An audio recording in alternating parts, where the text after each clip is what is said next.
speech organ. And with this, it can be raised. eh, It can be raised, it can remain the same to aid in speech production.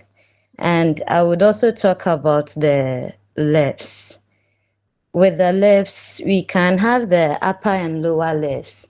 And sometimes the upper lips combines with the teeth to give us what we call the labiodental sound.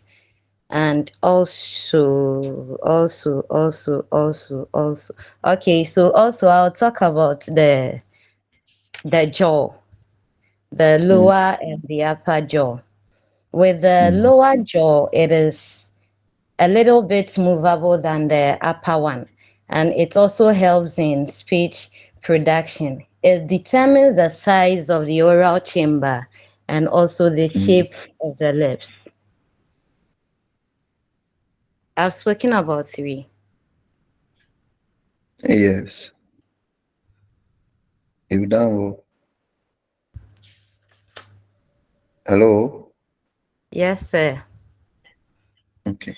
If down, but the first one he said, I The don't tongue, agree with you. Yeah, what you said about the tank, I don't agree with. Any other the most person? versatile. Any other person? Hello.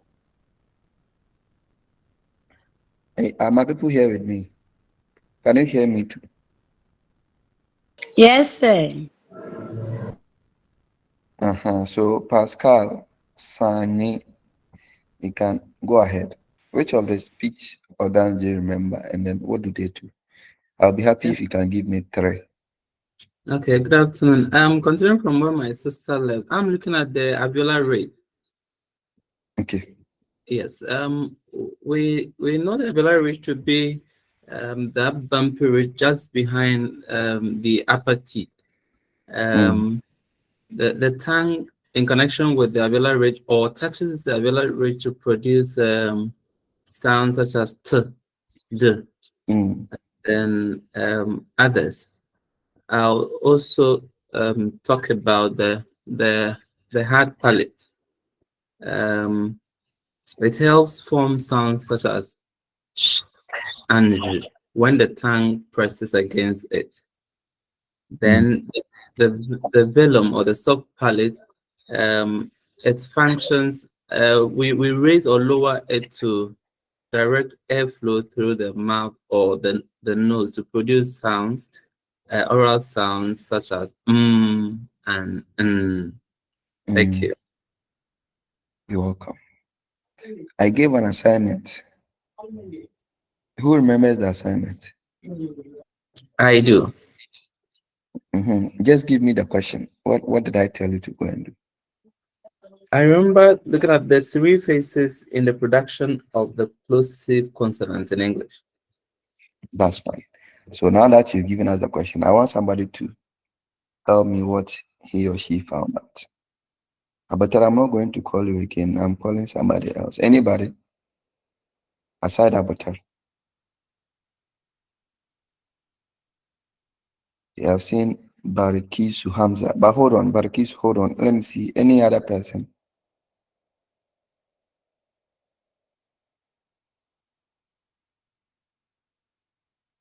Mm-hmm.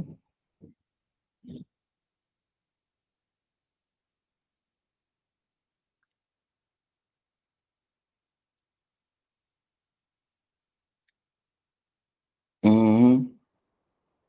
Please, can you help us with the question again? Pascal, come again with a question. Okay. I said the three phases in the production of plosive consonants in English. The three Mm. phases. Yeah. The production of plosives. Did you hear it? Patrina Akab. Yes, sir. Were you here with us last week? No, sir. So this is your first time joining us. Yes, please. The first one too, you didn't join us.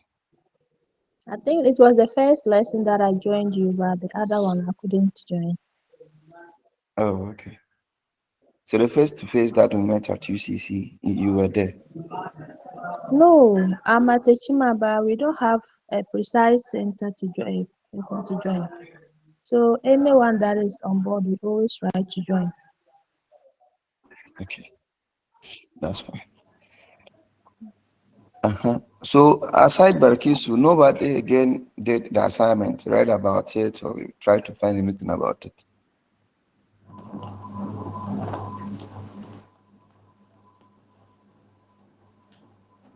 But I've seen your hand, but I want somebody else to talk.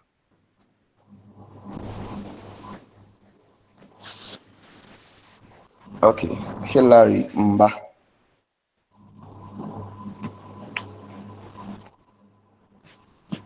you can go ahead.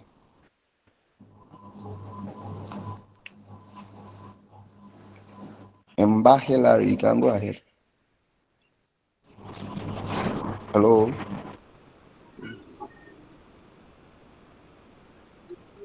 can you hear me, Hillary? Then you can go ahead. Wilson, I've seen your hand. Wilson, you can go ahead. Okay. Thank you, sir. I think the phases with my research, I had three phases.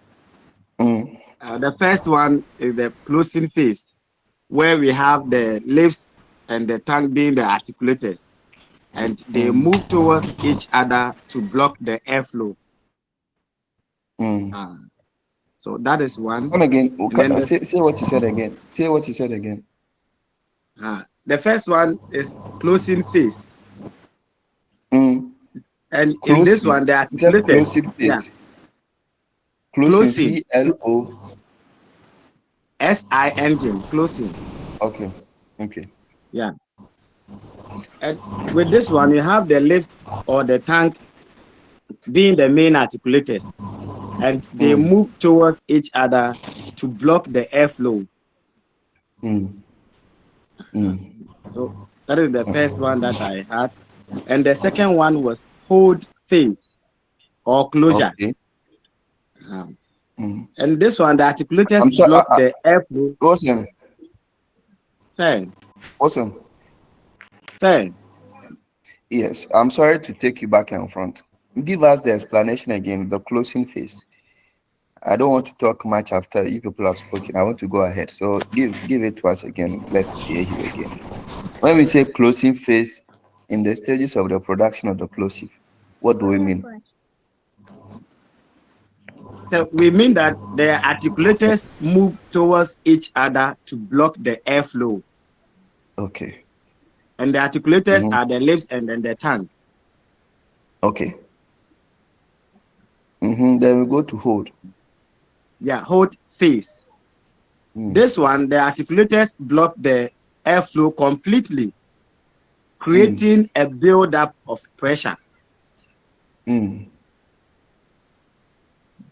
Mm. And the last one is the release phase, where the Mm. articulators release, allowing Mm. the air to escape suddenly, Mm. producing characteristic explosive sound. Mm. So these are some of the research that I did. Uh, That's fine. That's fine. So we have Mm. sounds like k, t, p, b, d, and g. Mm. That's true. Okay. Okay. Um, Thank said I you, was sir. not going to speak.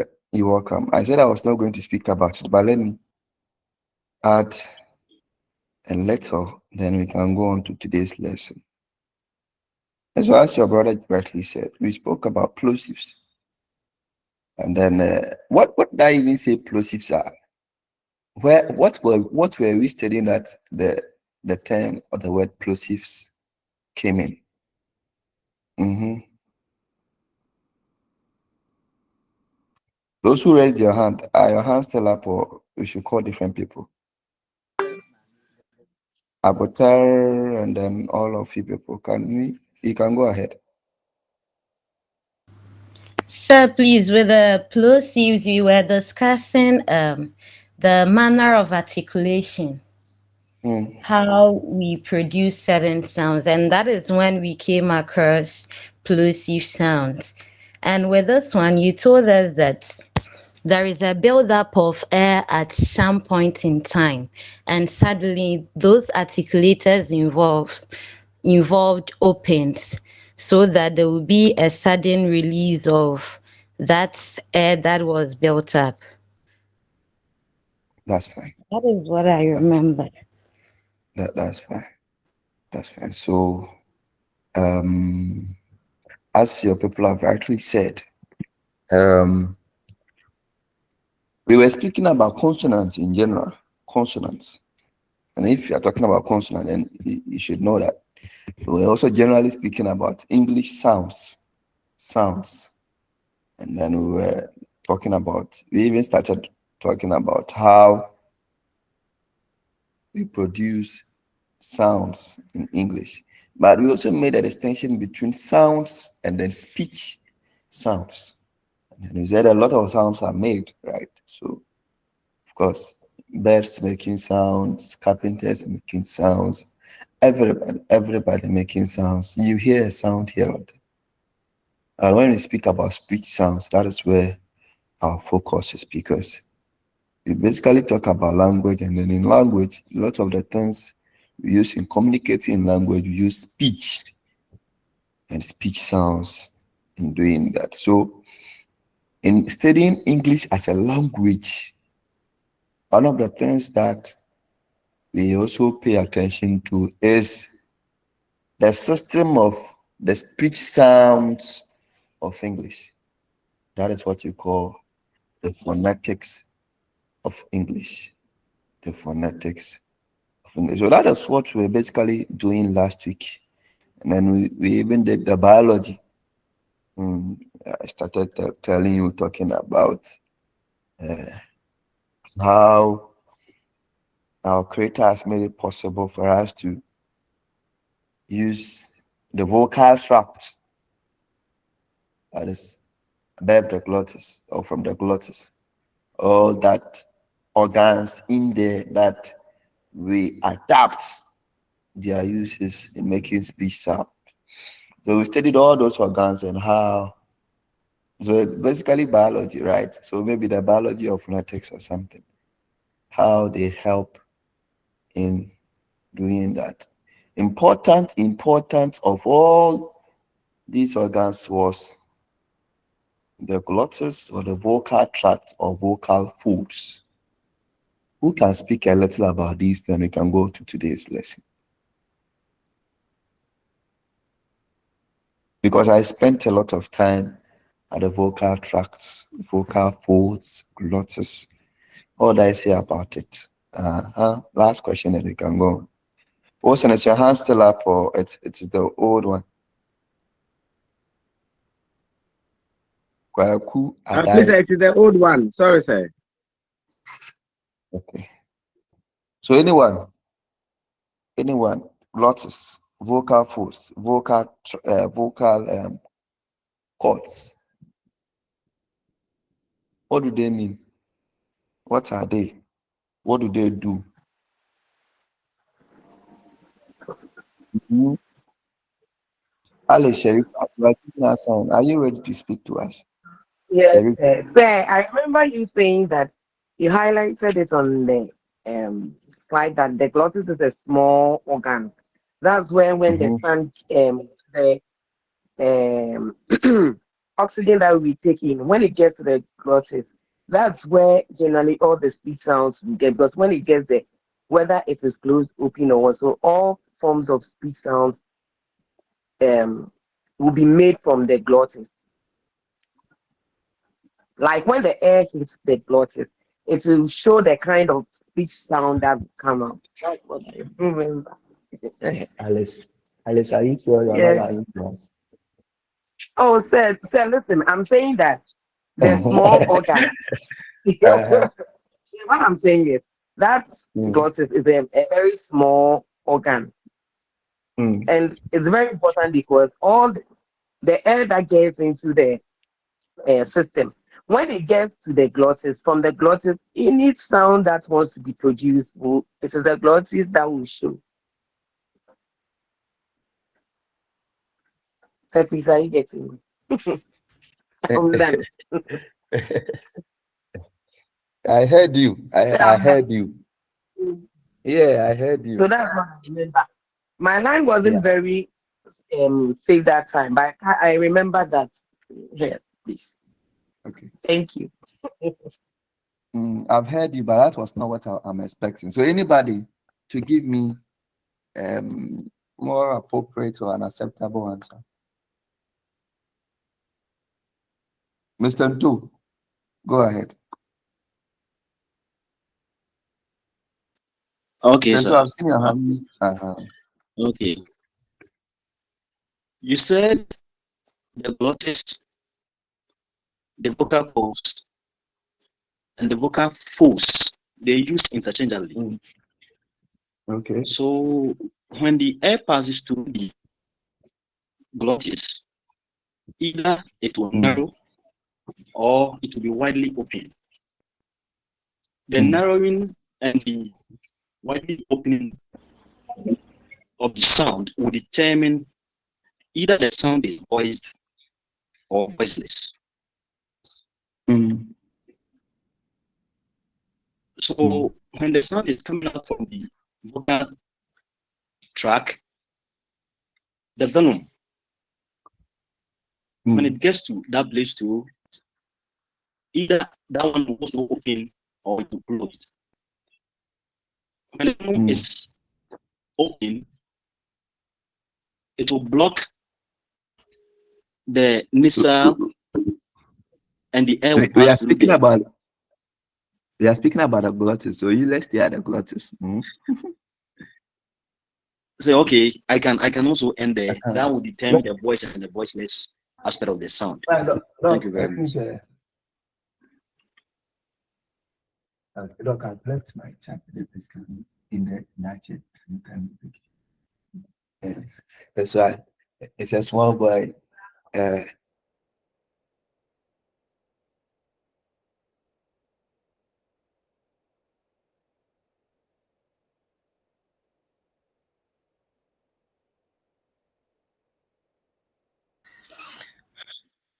Okay. Sorry. I just had a small chat with somebody. I've heard you people, but it seems I don't know. Some of you are either not getting it, or you are not doing anything aside coming to listen to me. Oh, I don't know because explanations are not so good or appealing. Probably, I don't know. Maybe some of you are even just looking on the slides to tell me, but I don't know whether you get the understanding of it, because that will be your tool of the trade. If we speak about you being a specialist in the area, then you can explain these things to the understanding of anybody who is not even in the area without upper hand, without speciality. Then we can say that, oh, okay, you know what you are talking about.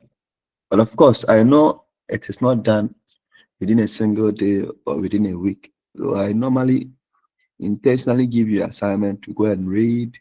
When you come, we discuss them and all of that. Okay. Please, some of us are very new here. Harriet Aka. So Harriet, what should I do? Speak. Respectfully, I'm not So harsh. please, I want to Sorry. try some. I want to say something. Yes, speak, my dear.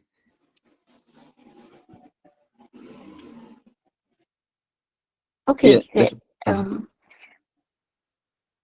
with the glottis, what I remember was it says that when Oh, it's comfort, hold open, on. it Comfort. opens or it closes. Comfort, hold on.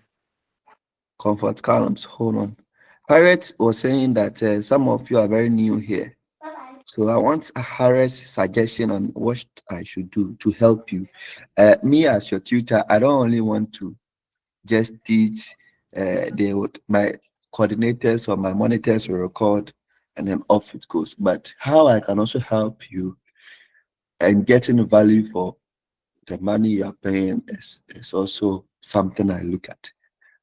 So if I can just give you the recording without you understanding, maybe we could do YouTube videos and then just send it. That's what I think. Harriet, you said something. Let me see. What were you saying? Yeah. So I want your suggestion. I didn't read. Let me see. Let me see. Let me see. Messages. Message.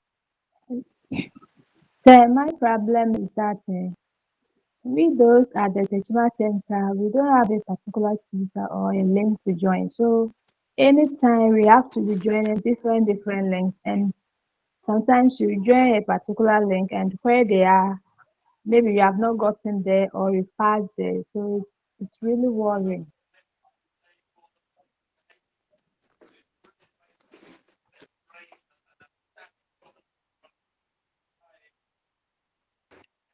Awesome.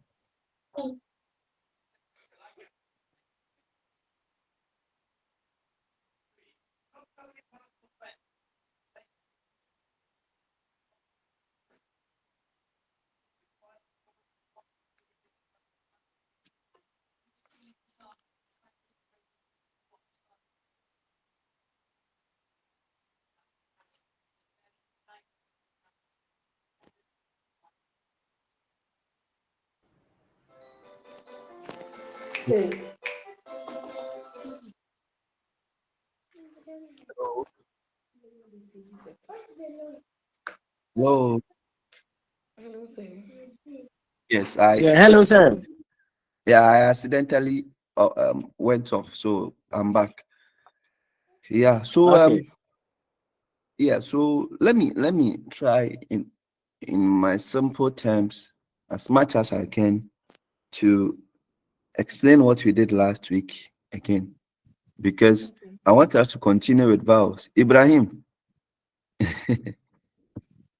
Ibrahim, the guy sleeping on his mattress, and then I don't know whether.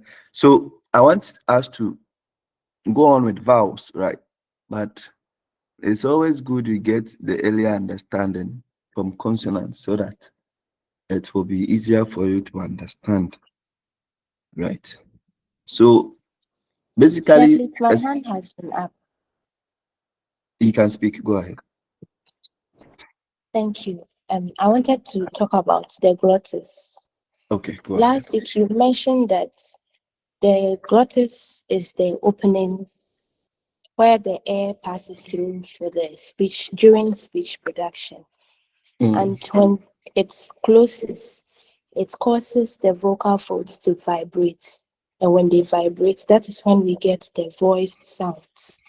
And when they open, we get voiceless sounds. That's true. That's true. Thank you. If that were, yeah. So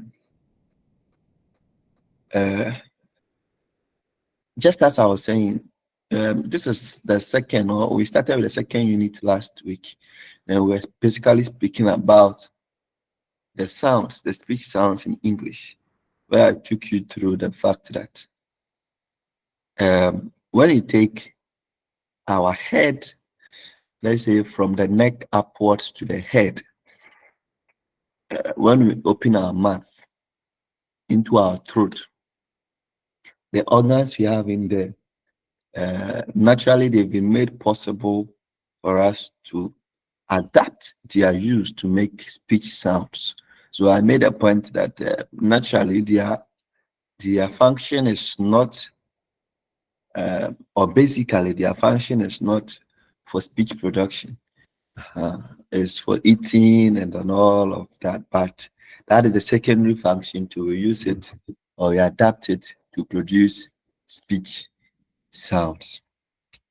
And then I spoke to you about the fact that now pay attention to this.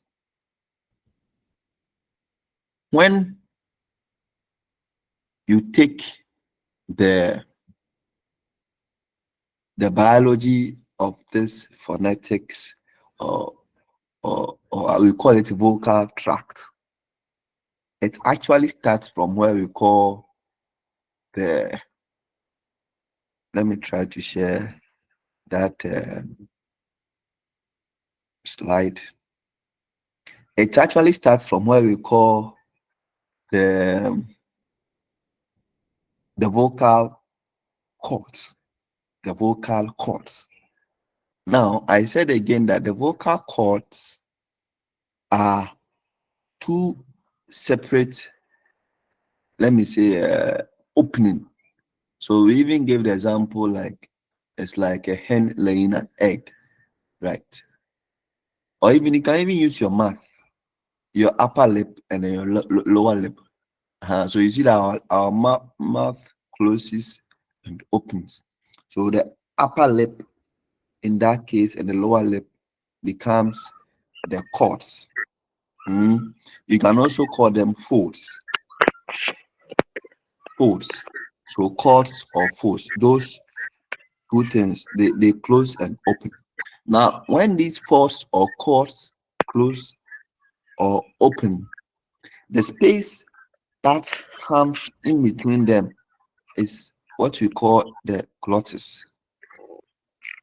The glottis, correct?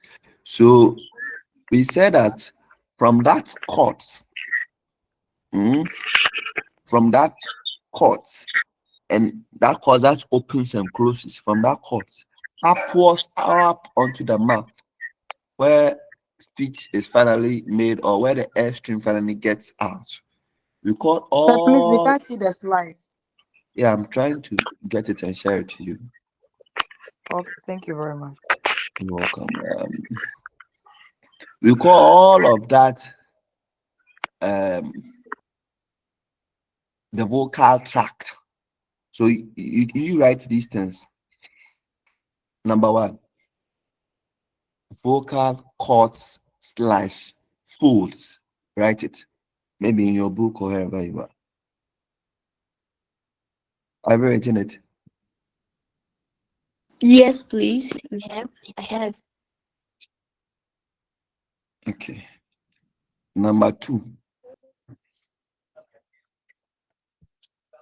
glottis. Glottis. Glottis. Glottis. Ttis.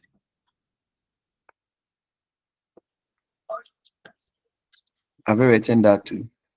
Yes, please. Okay. And then number three, vocal tract. Tract. TRACT. Tract. Vocal tract.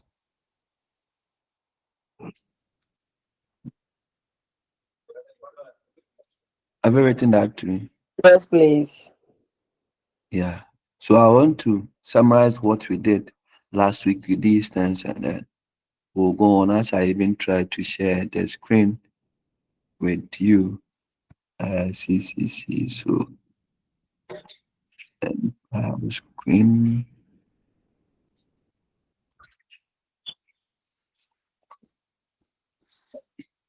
Okay. I'm coming. I want to share my screen here. Yeah, sure.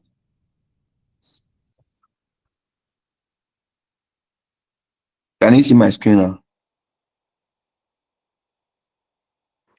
Yes. Yes, please. Yes. We have it now. Okay. Okay.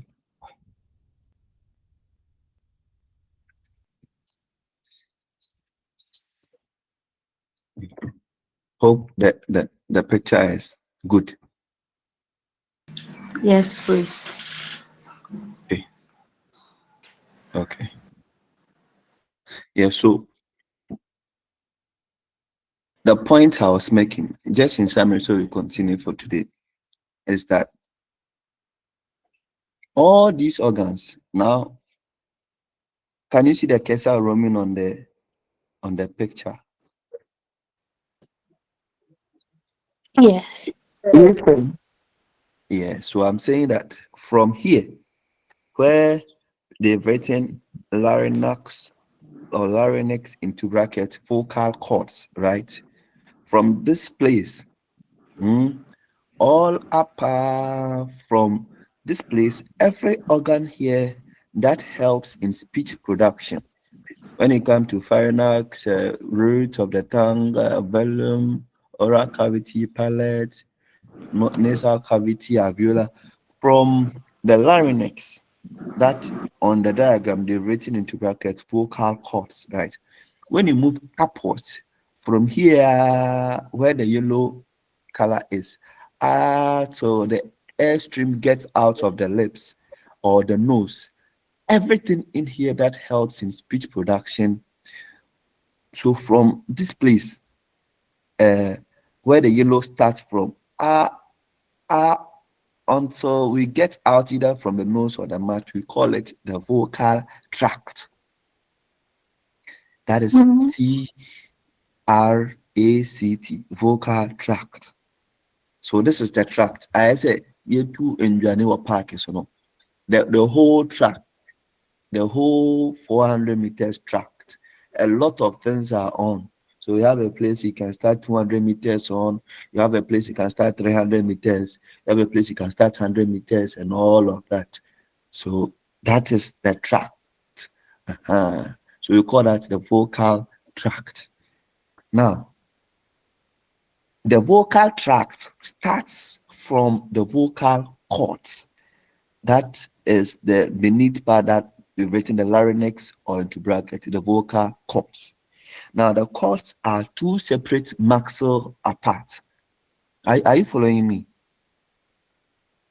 Yes, Yes. sir. Yes, sir. Yes, we are. They are they are two separate muscle apart, just like the math I was using for an example. And they are two separate muscle apart. They open and then they close for air to enter. Now, when they open, that space in between, that little space in between for the air to enter is the space we call the glottis. The glottis. The glottis. So the glottis is specifically the space.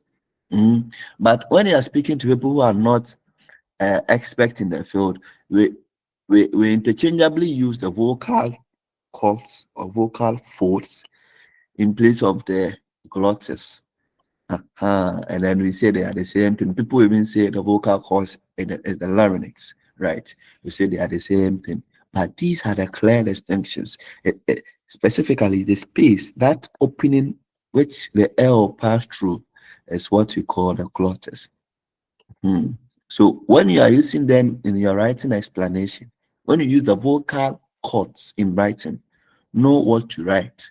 And when you use the glottis, know what to write. So in this case, if you say that the vocal cords are open, then it also means the glottis is open or the space is open, right?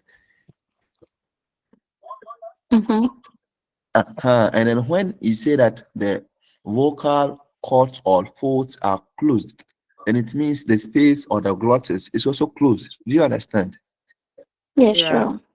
Yes. So I want you to get these technicalities so that you don't confuse yourself, because actually that is where speech production starts. So immediately that air which is coming out of the lungs get to the glottis or the vocal cords, then speech has started. Okay. So whether it will be a consonant, it will be a vowel, whether it will be any type of vowel, we're not going to, that's why I'm saying any type of vowel, or whether it will be a plosive, whether it will be an affricate or a fricate or anything, it actually starts from that place. So it's within the tract.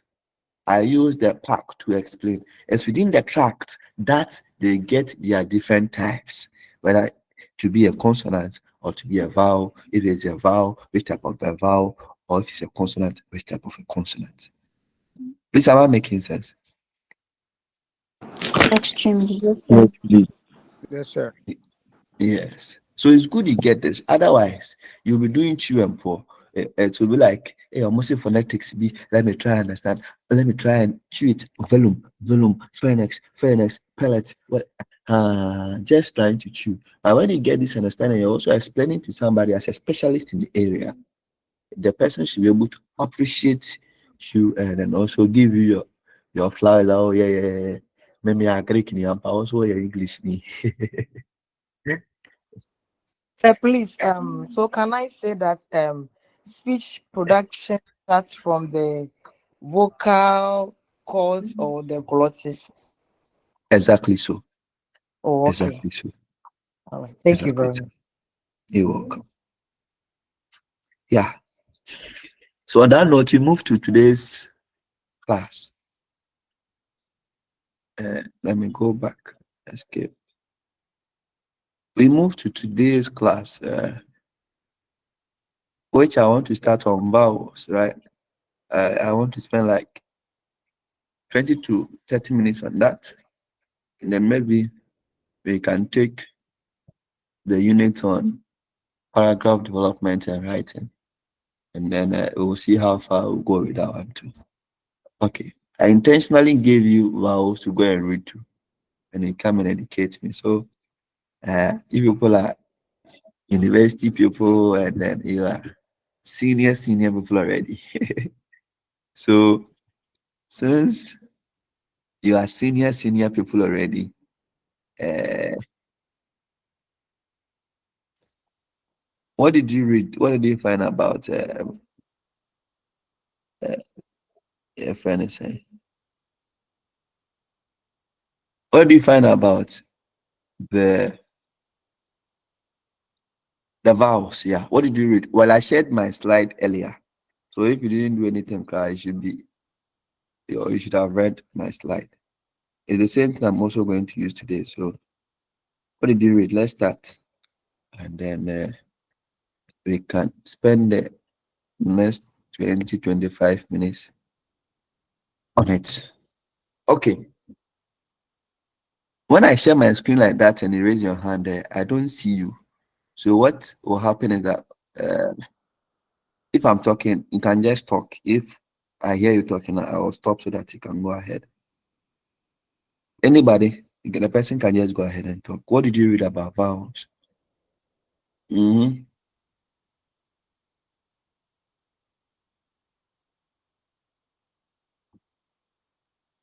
If you raise your hand, you can go ahead and speak.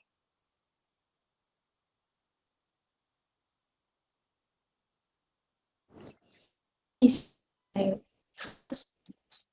During its production, nothing gets into it with Mm. You can speak a little bit. What do you mean by that? Let us understand you.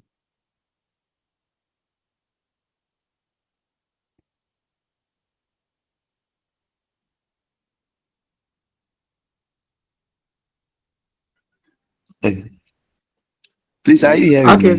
so with the vowel sound, yeah, Uh-huh. I want to talk about the vowel sounds. Yeah, go ahead. In the articulation of the vowel sounds, it is done without any obstruction or blockage in the airflow or in the Mm. vocal tract. Okay. And we produce them freely from the mouth and all of that. So that is Mm. my understanding. So there's no block or obstruction. For example, if you are making the sound E, E, there's no block or obstruction of airflow. The air just Mm. comes out from the vocal Oh, tract. Yeah. okay. Okay. That is true. Last one from any other person. Yes, I also think that the vowels are free flow in its production. If you are Mm. producing that sound, there's no obstruction or blockage, as my colleague said. Thank you. You're welcome. Yeah, last week I had an excellent reader who read the slides for me. I want you to be reading the slides as I explain, because I don't want to go 2 hours. Maybe I'll be taking you to be master student or higher student, and I'll be talking. So yeah, I want to go by my slide. So the lady who was reading, are you here with us today? Say it was Barry Kisu. Yeah, that was very Kisu. Oh, okay, okay. And then you people, you know yourself, yeah. Barikisu. But say if you remember, Barakiso was the same person who read the last time we met on campus. I don't remember on campus who read. It was Barakiso. Campus, somebody read. Nobody read on campus. Oh. Someone Yeah, did. but it A was lady. for a long time. Oh, okay. Okay. So Barakisu, let me share the screen and then you read. And then as I explain. Okay. All right. So yes, let's spend some time on vowels. So we say that for this unit on vowels, our key objectives are that you would be able to define what a vowel is, describe vowels according to their vertical and horizontal arrangement on the vowel chart, and describe vowels according to the shape of the lips. Okay. Now, as we normally do, write these words to nucleus, syllables, and then monotongue, and find their meanings. I'm giving you 2 minutes. Find the meanings of all of them. Let's discuss it. I add this one, sonority. SNORITY.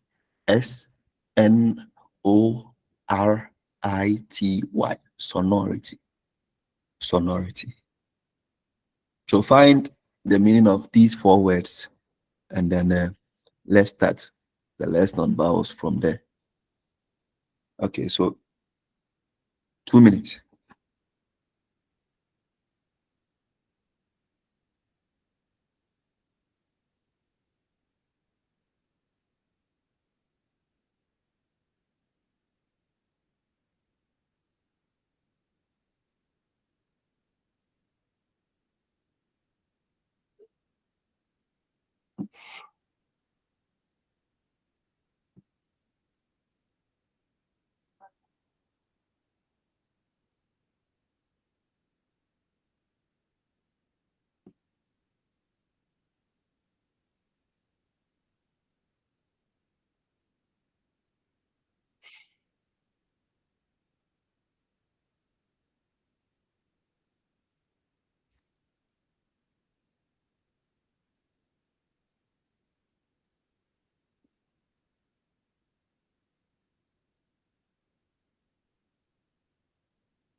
Okay, are we done?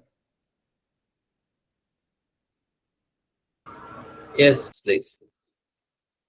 Okay, the person who said yes, you can start with us, Nicholas. Okay. The nucleus is the core or the central part of the syllable, and is almost always a vowel. Come again. That the nucleus is the core or the central part of a syllable, which is almost always a vowel.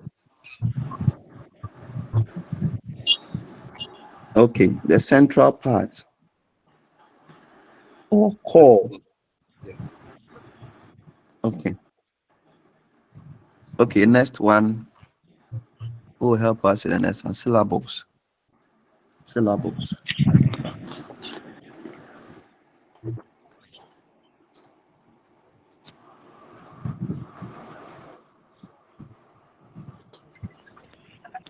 Can I say go ahead or another person? The syllable.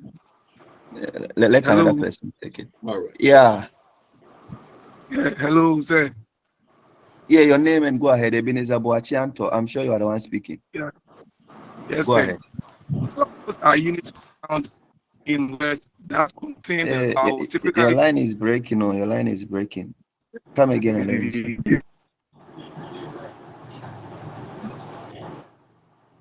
Hello, sir.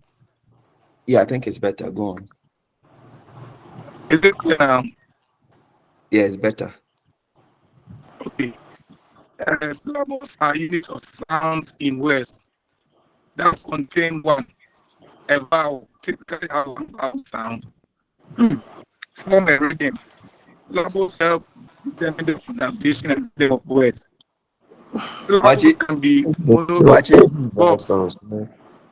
Yeah, your sound is not clear. Let somebody else help us. In one place. Any person with nucleus.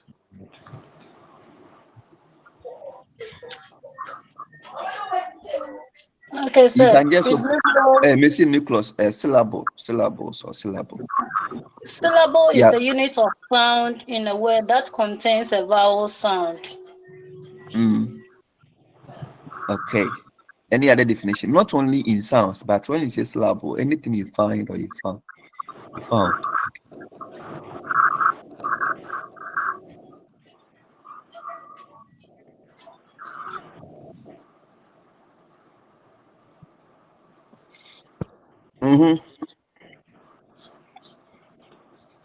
So please, it's a syllable is a single beat of sound in a word built around a vowel.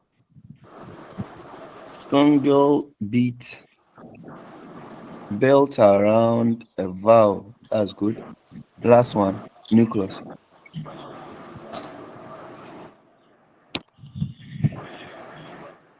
So please, the next one is monotone. Yeah, I want last one on nucleus. I want somebody to come again on nucleus. Okay. A syllable, sorry, syllable.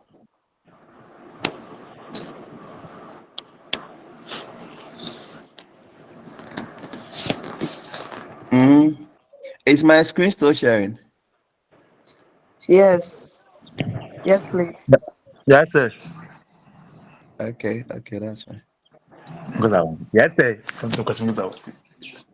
Okay. Yes, sir. Last person on the friend saying. Nucleus. Syllable, sorry, syllable. Yes, please. Why I catch that? Yeah, go ahead. If you have it, you can go ahead. A syllable, that is a unit of pronunciation having one vowel sound with or without surrounding consonants. Okay, that's also brilliant. A unit of pronunciation having a vowel with or without consonant sounds. So it's plus or minus consonant sounds. Okay, now I think these are good for syllables. So now let's move to. So let me stop after. Add small. It's okay. Now let's move to the third one. The third one is what? Monotone. Monotone. Yeah, who is giving us the definition for monotone? Please, it's a single pure vowel sound where the tongue stays in one position in pronunciation. It's a single pure vowel where the what? The tongue stays in one position in pronunciation. Okay. Any other? I want you to be hitting your dictionaries and then ask the search engines. Don't only infer from the slide. The slide is made for my explanation. But I want you to just go about it and then let's see all of them what they have to say, and then we'll aggregate the meanings. Please, my dictionary is saying that a monophone is a vowel in the sense of a sound rather than a letter of the alphabet that has the same sound throughout its pronunciation, such as the short vowels in tap.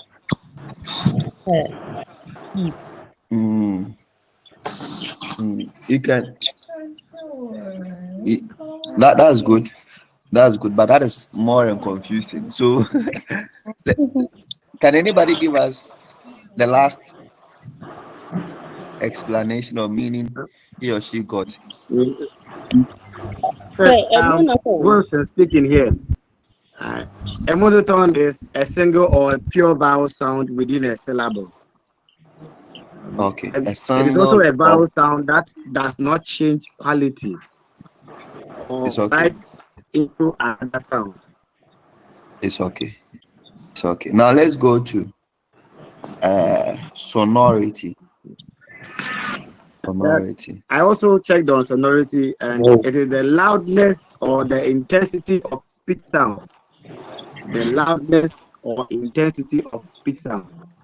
So the emphasis is on loudness or the intensity, and it determines the Loud, strength within the syllable loudness, intensity, of speech strength. sounds. Okay. Any other person? Last one.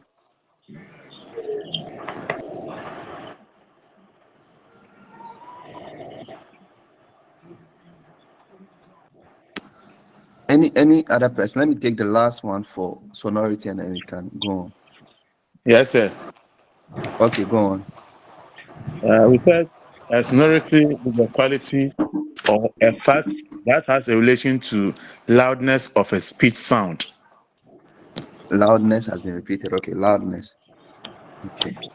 Okay. So yes, I'll be sharing my screen soon so that I explain these things and why I let you um, search for them. Just a minute. Just a minute. I'm coming.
Okay. Are you hearing me? Hello? Hello. Yes, please, we can hear you. Yeah, we are here. Hello. Okay, yeah, so I'm going on. Yes, I made you look for the meanings of all those words because they they form the fulcrum, they form the pivot of what you are going to discuss on vowels. And then if you understand more these things, these four things that we just spoke about, then your understanding of vowels should be cheap. It's very simple that anybody can tell you, oh, in English we have 5 vowel sounds, right? A, E, I, O, U. Is that correct? Can if anybody makes that assertion that, oh, in English we have 5 vowel sounds, you as a specialist, do you agree with the person or not? Let me ask that No, question sir, before. I do not agree with the person.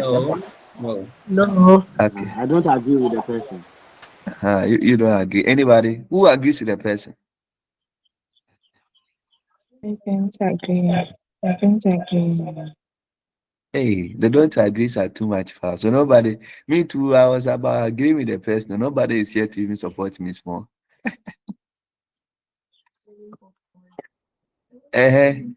Nobody will support me small. No, sir. Hello, are you hearing? I don't. Okay, I hope you can see my screen now. Yes, please. Yes, please. We can see it.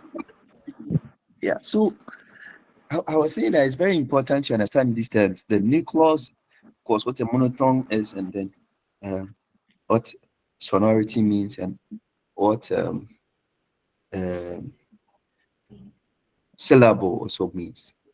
Because these things are fundamental not only in the understanding of vowel, but they are also fundamental in the understanding of speech, sound, speech itself, and speech production. Right. So the first one, as has been said, nucleus. Now let's not be too phonetic or English or phonetical. When we say something is nucleus, it is the basic or it is the center. Yeah, yeah. This is the nucleus of the thing we are doing. That is the basic, or that is a part of the object that holds all other things together. Right. That is the nucleus. So you've just given, or you've just searched, and then I'm just repeating what you've said. But why is the word nucleus very important in understanding of a vowel? Because there is no word in English without a vowel. So the vowel forms the nucleus of each and every word in English. You can have some sounds put together which might be maybe consonant, but they will not make any meaningful speech sound in English. They will make noise or they will make any sound, and they will not make any useful speech sound in English.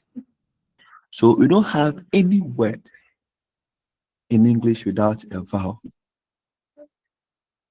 Can anybody give me an example of a word which does not have any vowel? Maybe I'm wrong. Yes, sir. Yes. Which word is that? Fly. FLY.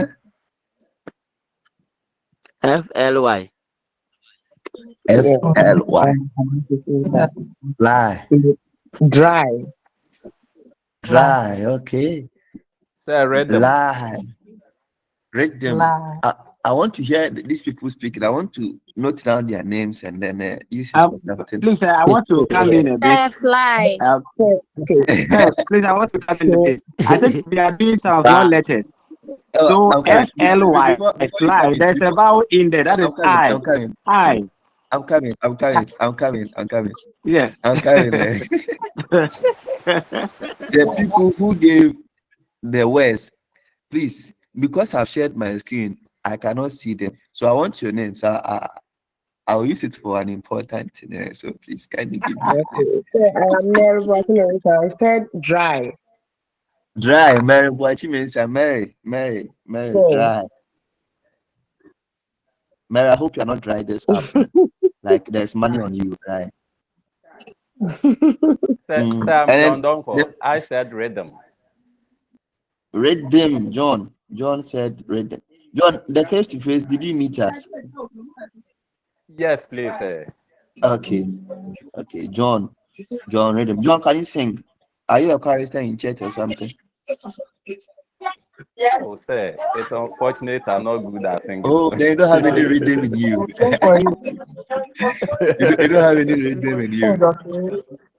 Oh, sir, that is unfortunate. Somebody also said fly. And then sky, please. I also said sky. Before sky, who said fly?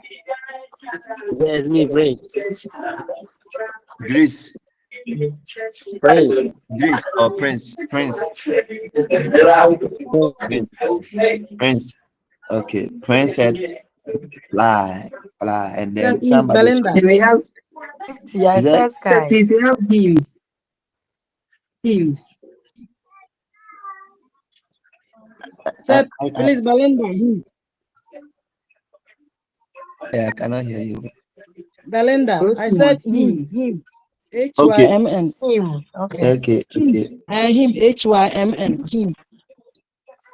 Okay. Okay. So I have Mm-hmm. one.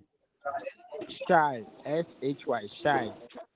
Okay. Please, sorry, let me pick this call, this important call and get Maxwell. back. I'm coming. Sorry. Hold on. Stay. Good afternoon, sir. Oh, I'm fine.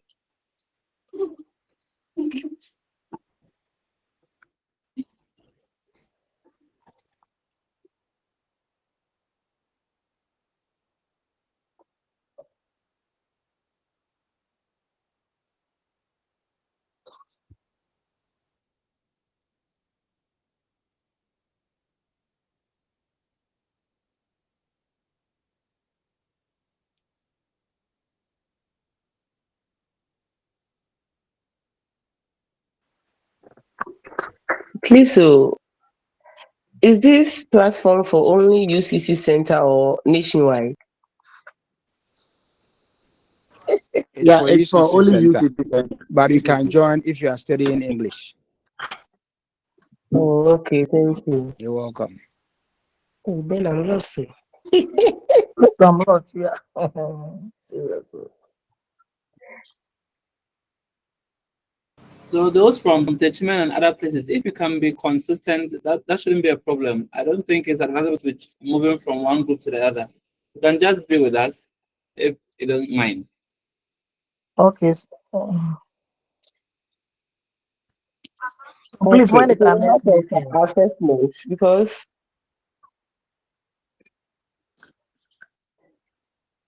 please, do we have any West School Center here?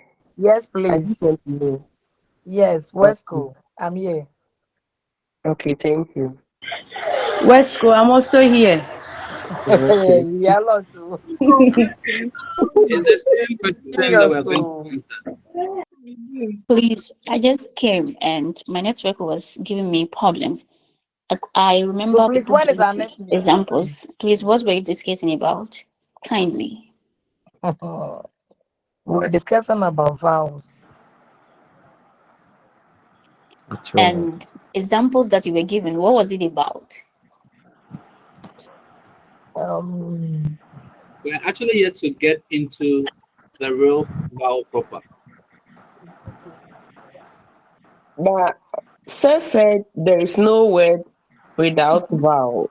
That's why we are giving such examples. Meaning we have words without With vowel. vowel and without vowels, yeah. Oh, okay. Colleague, All right. Thank you very much. There's no word without vowel. That is not true. All right. The word that I mentioned, fly. There is a vowel there, fly. I. It has a diphthong, I. Okay. A, the normal A that we have, and the capital I. Put together. Okay. So when you have two monotones or two simple vowels put together, it is called a diphthong or diphthongs. Oh, I So see. fly is having the vowel sound I. Dry is also having the same I. Rhythm. We have rhythm. So there's no word without vowel sound. So maybe your attention is on letters. We are not doing letters. We are doing sound. So I think you give us a better explanation going forward. Oh, okay. Thank you very much. And I also, I also think that what my brother is saying is true, but we can also transcribe it and see the actual sound that we are talking about. If you look into your dictionary, you will find out that the sky, as he said, we have I. In the same way, in the dictons, we will see a lot like koi, oi, and the rest. They are all vowel sounds. When you transcribe it, you will see it. Thank you.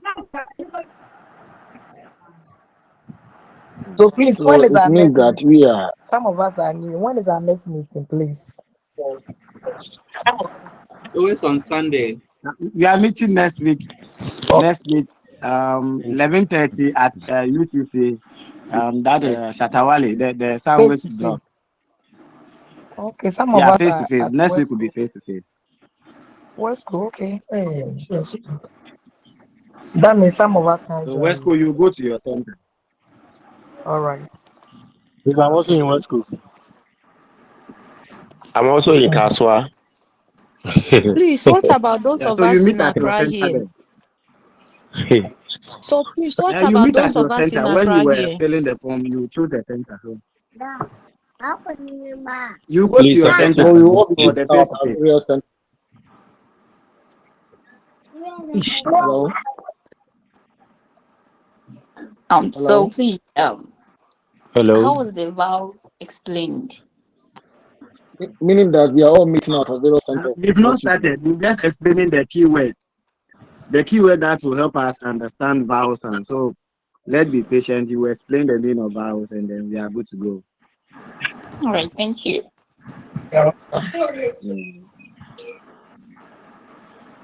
And please, those of us who are very new to this, these things are very technical and practical. So if you don't follow keenly, you may not be able to understand the vowel sounds and how they are produced. So we should pay much attention here. And then we do constant Hello. practice. That's from my experience. My constant practice helped me. Okay, thank you. I think he's back. So let's continue.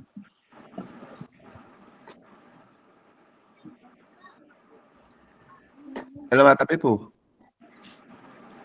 Hello, sir. We are Hello. not Yes, hearing sir, we are you. here. Please, Hey, you are sorry. wrong. Uh-huh. Okay. Yeah. Sorry. It was something I really needed to attend to. Sorry.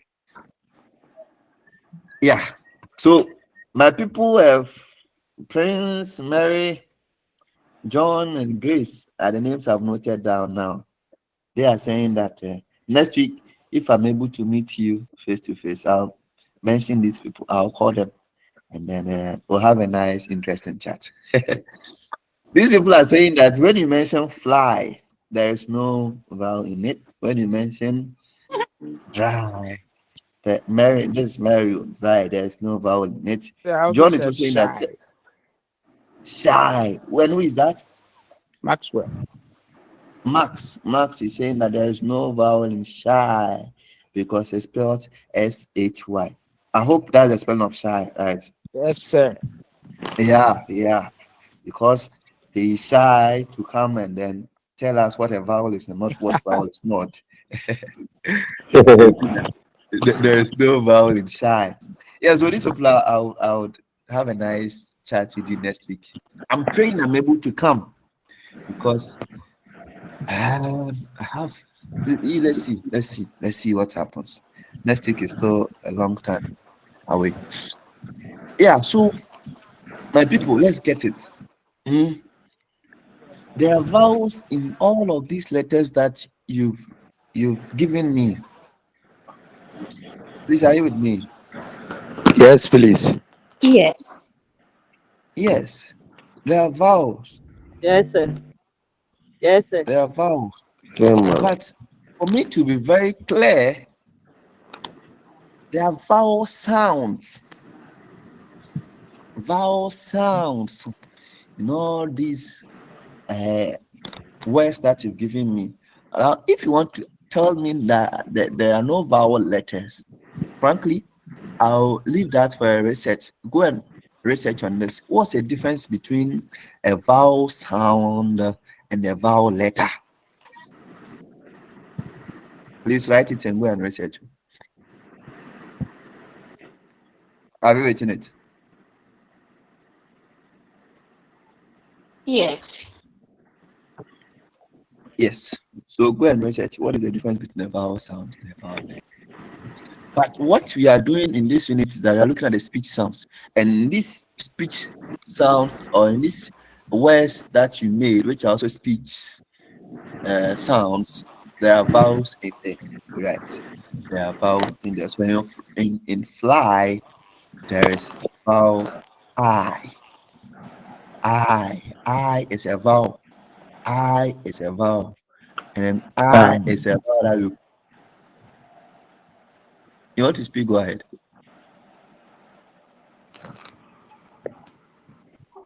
I can continue. I is a vowel that you call a diphthong. Diphthong. I don't know whether I will be able to get to diphthongs, but let me just go on.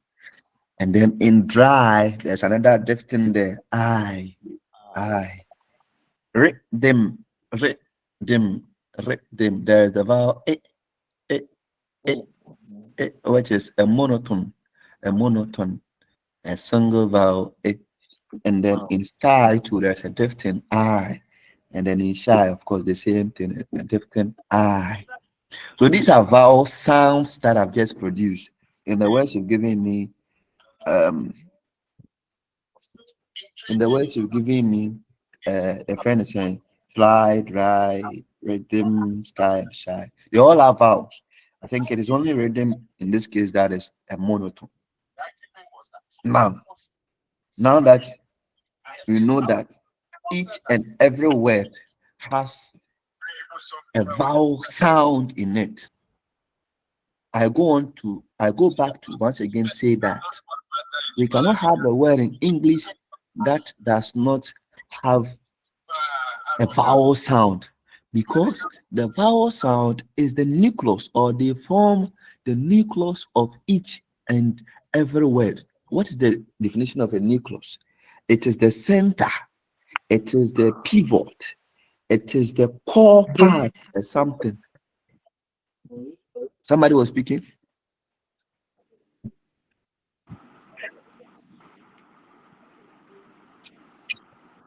Also, you were speaking. You wanted to say something.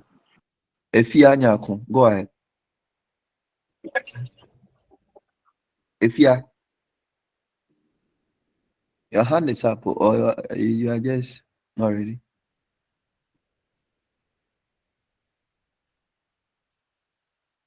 Okay, so let me go on.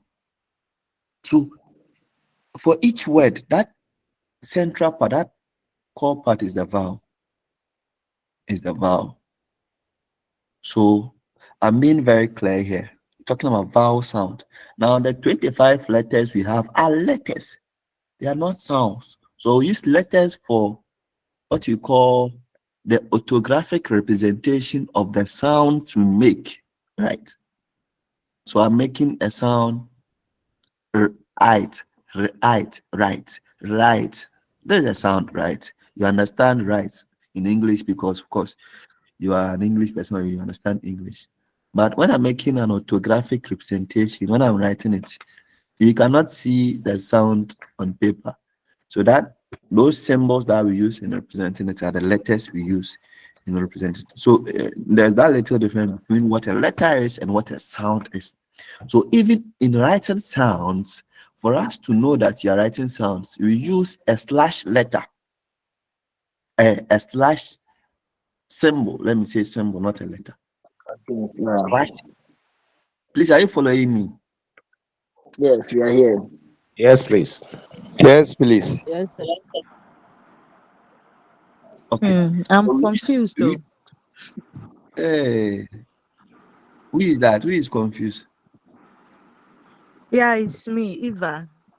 Eva I Nimako. think I was having network challenges. So I joined few minutes ago. I'm just confused. And that's why you're confused. Yeah. Now you understand Yeah. your confusion. But I'll Yeah. try to use Yeah. simple language Okay, so sir. that you Thank at you, least though. follow. So Okay, thank you. I'm saying that in writing sounds, for us to distinguish that we are writing sounds, we use slashes. Let me see if I can. Well, you will see as and when I share the slides. We use slashes in writing those sounds. So that is a sound, and when we are writing a letter, you just normally write it as you write it, a letter. Now, even in sound production and even in writing sound, sometimes we go further to give the detailed analysis of how that word sounds. And when we want to go very detailed, now we don't use the slashes. We use what we call the brackets to talk about a detailed way of you saying it. But I will not go there, because if I send you there, I'm sending you deep. We're just doing the surface of vowels. So all the talking, the plenty talking I'm doing is just to tell you that we have sounds and letters, right? And for sounds are what we say from our mouth. And in putting what we say from our mouth on paper, we use the slashes to indicate that this is the sound I'm producing. Please, is this clear? Yes, please.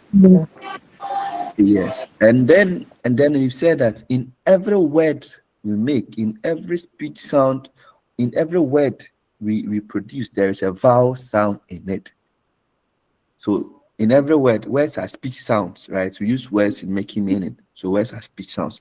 In every word we make, there is a vowel sound in the word, which forms the base of that word. So in rhythm, the base of rhythm is a. So rhythm. Then we will come to what we call, let me skip the explanation of syllable and come to what we call sonority. Let's all say sonority.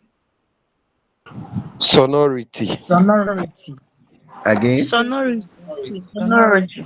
Sonority. Okay. Sonority. Okay. Okay. Okay. I wanted to feel your presence. That's fine. So we say sonority. Sonority means how loud something is. Now listen to the word rhythm. I'm using John's rhythm. John, I have your name here and I've written rhythm beside you. I have Mary, I've written dry beside Mary. I have Prince written fly and then all of Max shy, Grace sky. Okay. So John, your rhythm, you see that when I'm pronouncing or producing the word rhythm, the place the word gets most loud is a. Re, it's like it's climbing and then it comes down. Pim. Re. So it's the that makes much noise if you pay attention to it critically. Rhythm.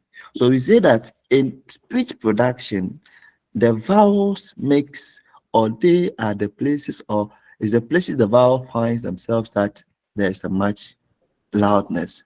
Some people also want to use the word intensity. Now we know that you are if you're also even pronouncing consonant sound, you are just making noise or speaking. So we say the noise becomes intense when you get to the vowel production. It becomes more sonorous, it becomes more louder when you get to the vowel production. So these are things you should know about the vowel. One, the vowel is the nucleus, the base. Two, is the part of the word that becomes most noisy, most louder, most intense in its production. And then we're talking about a syllable. A syllable. Syllable. We're saying that a syllable is a part of speech or a part of a word which either contains a vowel or not. So I've written here plus or minus, when it's a consonant. But there should be a vowel for us to get a syllable. So in English, we form syllables around vowels too. Maybe I'll end with this one, then we'll go on to the slides. Then we'll go on to the slides. So syllables form around vowels. Write this assignment 2 down. Please, are you ready? Yes, sir. Yes, please. We are ready. Yes, please. Sir, please, a minute, a minute.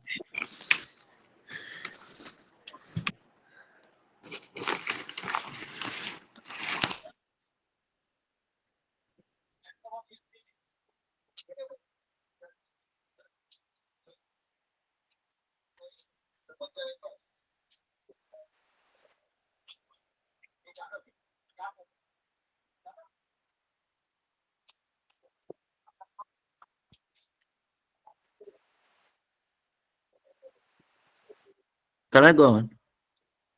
Yes, please, you can go on. Yeah, so Describe the syllable structure of English English phonology. Describe the syllable structure of English phonology. Yeah, so you just go and read about it. The more you do, the more it will help you in understanding the course. So try. I know a lot of you are on midterms. Tuesday you are resuming class, and then you have to go and mark and teach and all of that. But try.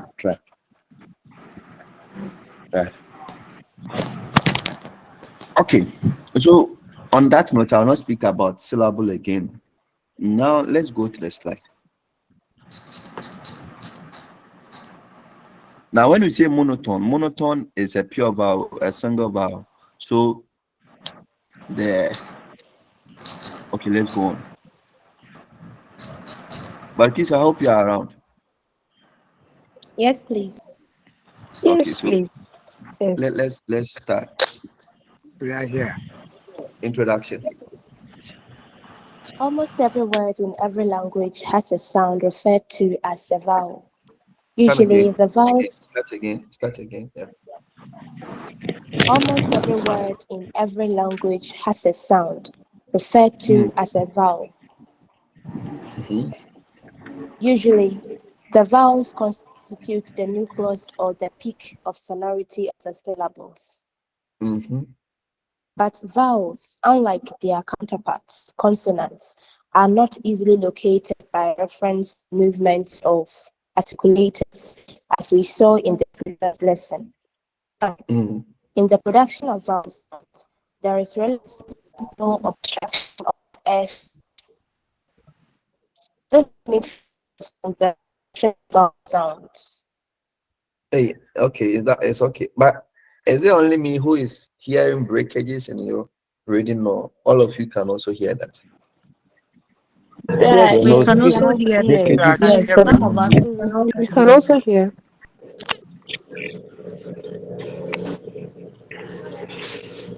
Have you position yourself for?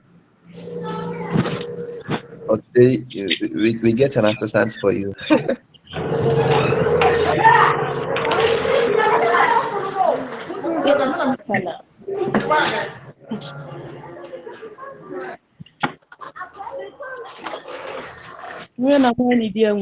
I'm taking it again. Go ahead. Word in every language has a sound as a vowel. Usually, constitutes the nucleus of peak of sonority of the syllable. Marquis, you know what? I think we have to get an assistant for you today because your network is not good. Can anybody help us with the reading? Yes, sir. Okay, go ahead. Almost every word in every language has a sound referred to as a vowel. Usually, the vowels constitute the nuance or the peak of sonority of the syllable. But vowels, unlike their counterparts, consonants, are not easily located by reference or movement of articulators, as we saw in the previous lesson.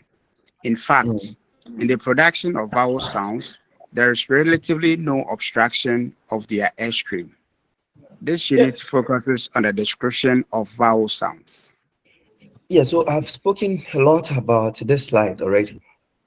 So in this slide, sonority has been mentioned, nucleus has been mentioned, syllable has also been mentioned. Just that I didn't go into detail with syllable because syllables I can even spend maybe the whole day speaking on syllables. So you go try read around it and listen. But just as has been said, English, just as any other language, has vowel sounds.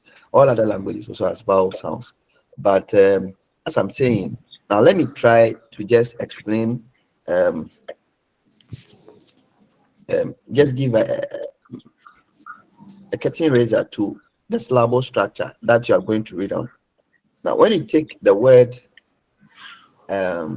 cat, cry cat, C-A-T, cry cat. Okay. So you have Okra.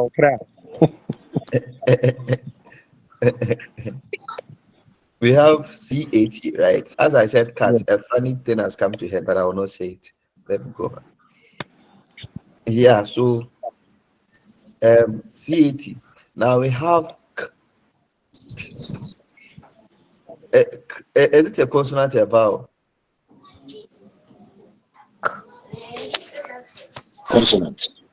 Is a consonant? Which type of Consonant. consonant is that? Alveolar. If you are given a 3-point description of consonants, how will you name?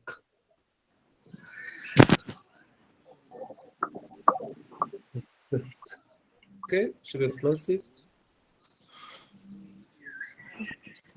Twice alveolar plosive. Twice alveolar plosive. Okay, I'm not here to mark, but okay. So then we have,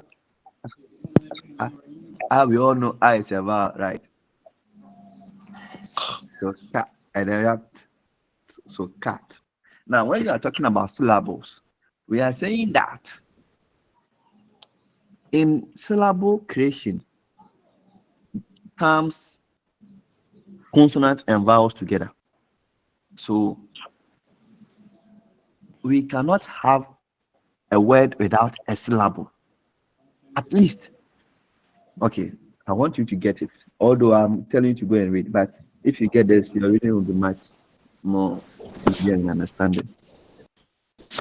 Now, when you get or when we talk about a word in its bigger sense, words contains syllables. Action phonetics. Words contains syllables. So, for instance, a word cat contains only one syllable.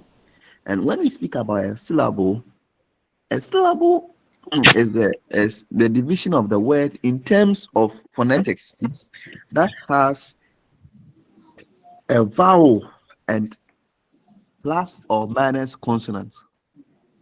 So the vowel there is a, and then we have the consonant k, and then coming in front and then behind a to form a syllable. So in the word cat, we have only one syllable, which is cat.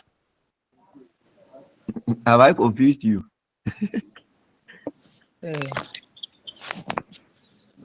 Any Yeah. response? Did you get what I said? Yes, please. Who is confused? Me. Hey, Asamaba. Yeah, it's a little technical. Maybe when I get in class, I'll use diagrams to explain. That's why I want you to go and read. But let's take this word. Finally, let's take this word.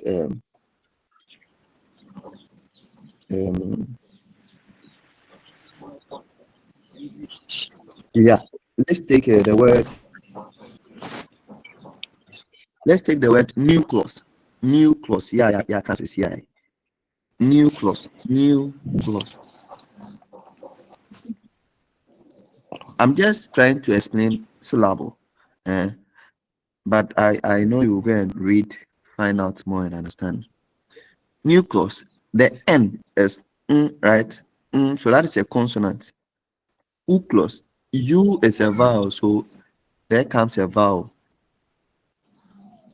New.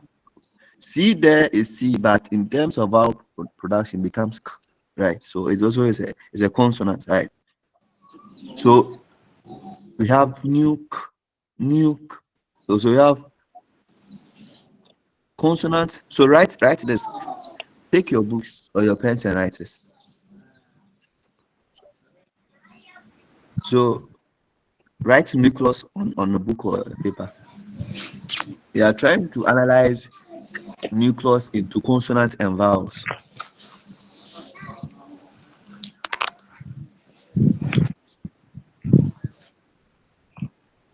So is consonant, right? Is consonant, right? Yes, please. Yes, sir. Yes, Yes, sir. Yes. Yes, please. Yeah. Okay, okay. Yes, please. And then you is vowel. So new is vowel. Okay, so right, v. So you have c, v, and k, which is c. K is also a consonant. So right, c. So now I have c, v, c, and then we have so L also come there. O is also a vowel, isn't it? A consonant. Sorry. So you have another C, making the C's two after the V. Then so nuclear O. So the O and the O follows with O, right? Lo, lo. So O is also a vowel, right? So V. So you come to realize that the E and then the U comes to form one vowel. Lo. Yes. Oh, and then the S is also a consonant, right? Yes, please. It's an yeah, I think it's a fricate. Yeah, so S is also a consonant. Yeah, so you see that. Which part is that of?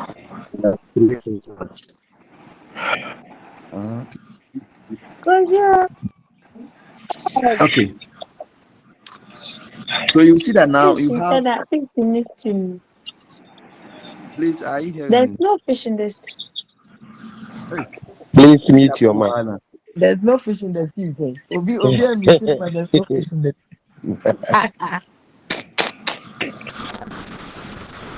I didn't fish anymore. C, V, C, C, V, C. Fish anymore. And I'm going to fish abam.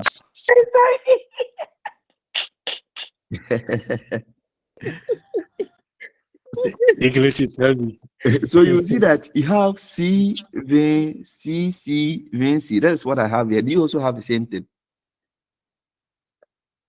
Yes, please. Yes, please. Yes, Yeah. So please. in Yes, please. analyzing the word nucleus, Yes, in yes, analyzing the word nucleus into vowels and consonants, you get C, V, C, C, V. One yes, consonant, one vowel, consonant, consonant, vowel, consonant. Now, yes. when we are talking about syllables in English, we are saying that Please. the vowels form the basis, or it is around the vowels that Please. the syllables aggregate. So nu, the C vin, the C, which is consonant N, and then the vin, which is vowel U, forms one syllable. And you have close, Okay. close, also forms another syllable, C, C, vin, C, close, close. So so you see that in the pronunciation of nucleus, I say you subtly, if you are critical, you break at a time as a crossroad and it comes down. Yeah. So that sharp coming down is where the Nucleus. syllables form. So new. So new becomes one syllable, and close becomes what? Another syllable. So in the first syllable, you have one consonant, one vowel. But in the second syllable, you have three consonants, which is in the pattern C, C, V, C. That also becomes another syllable. So in the word nucleus, you have two syllables coming to form the word nucleus. By the single word, Okay. of course. But in terms of pronunciation, in terms of phonetics, we have two syllables coming to form the word nucleus. And then it is two syllables because we have two vowels in there. One is a yeah, I think they are all monotones. We have two vowels in there. The vowel U and then O, clo. Please, am I making sense? Yes. Please, can we say that the vowel O, is it not two vowel sounds? No, although it's Y and U, but Yeah, so it's a It's a diphthong, the diphthong. last one. No, in the pronunciation of nucleus, it's not a diphthong. Yeah, The it's not a Okay. diphthong. I see. It's not. You have to look at Okay. it well. It's All not right. nucleus. Us. Or Okay. is Okay. it's a short vowel. It's not a diphthong. But when we get to vowels, maybe I'll Okay. explain a little bit. Hmm. All right. Thank you, Yeah. sir. So okay, let's not think much. Let's just I want you to understand syllables in what we call speech production or in vowels description All and all of right. that. Okay. Okay. So in the word cat, there is only one syllable, but in the word nucleus, there are two syllables. There are two syllables Two because we have syllables. two vowels, and then around these vowels, Yes. consonants comes to cluster. Eh? So when they come and cluster, Yes. they form the syllable. Please, have I Okay. made sense here?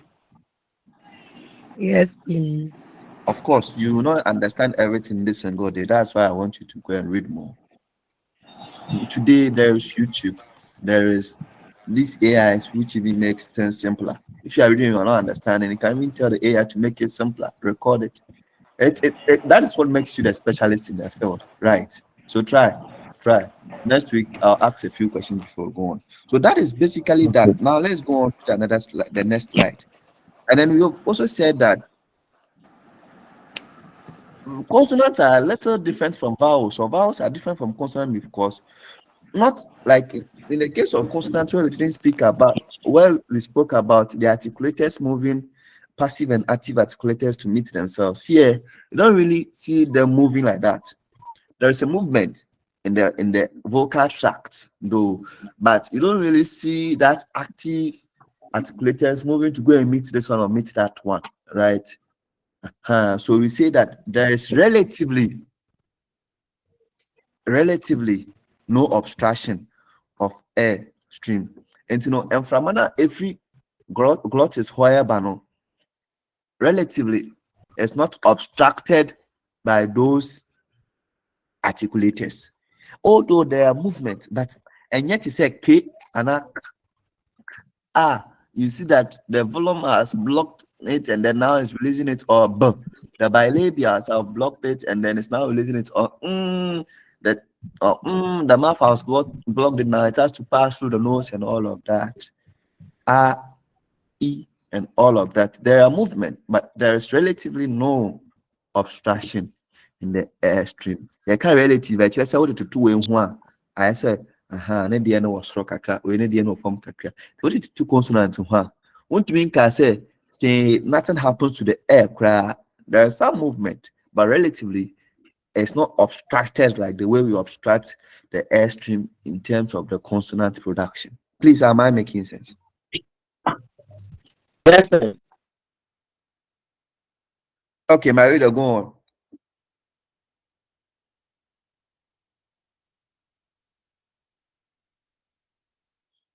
The reader should go on. A vowel sound is made. Yeah.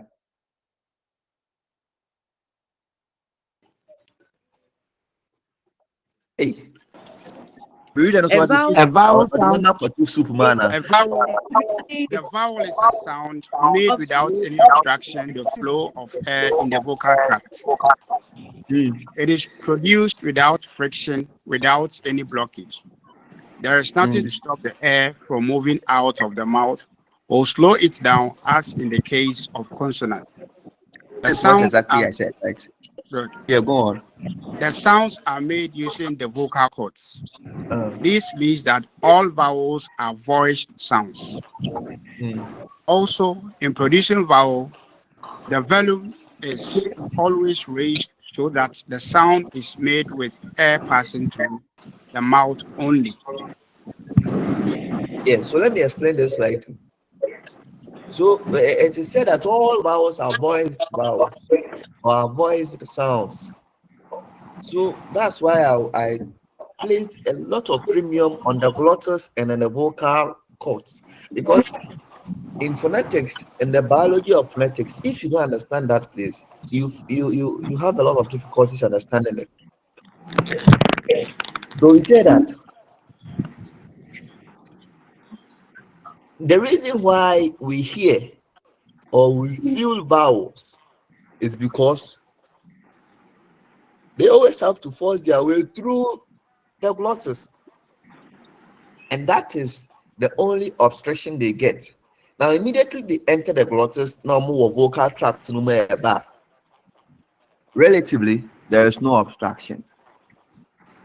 And as you know, the air is coming from the trachea or whatever. If you land some neighbor, they do glottis one, there is a little obstruction by the glottis. So it has to force its way through the glottis. Now, immediately it enters the glottis, now it comes to the vocal tract. In that place, there is relatively no obstruction. So we say all vowel sounds are voice sounds. And then we say that we don't have any nasalized vowel. And I say, we produce all vowels in our mouth. It's not like the nasals that M and N that you produce it through your nose, right? All of them are produced in the mouth. Let's go on. Even though all vowels are made using the vocal cords and all the sounds are made orally, differences occur in the sounds. Question on a bit. Yes. This Hello, is sir. because the sounds are modified Hold by on. changing Somebody the wants shape. to. Hello. Hold on. Somebody wants to ask a question. Sir, please, Go though, on. I'm a bit confused here about the vowels. I know that whenever you say that the sound is produced without any obstruction, that sound is a voiceless sound. But in this case, we are saying that the vowels are produced without any friction, but they are also voiced. So, please, can you elaborate more on it for me? Yes, please. I can. So should I elaborate? Yes, please. Don't mind me. I'm trying to pull your legs more. Just give me a minute. I'm coming. Coming.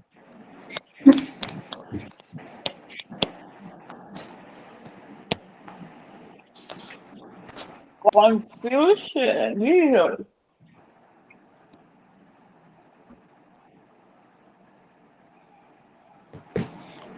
Get your voice dancer. Because voice sounds are sounds that comes with vibration and voiceless sound. They're voiceless.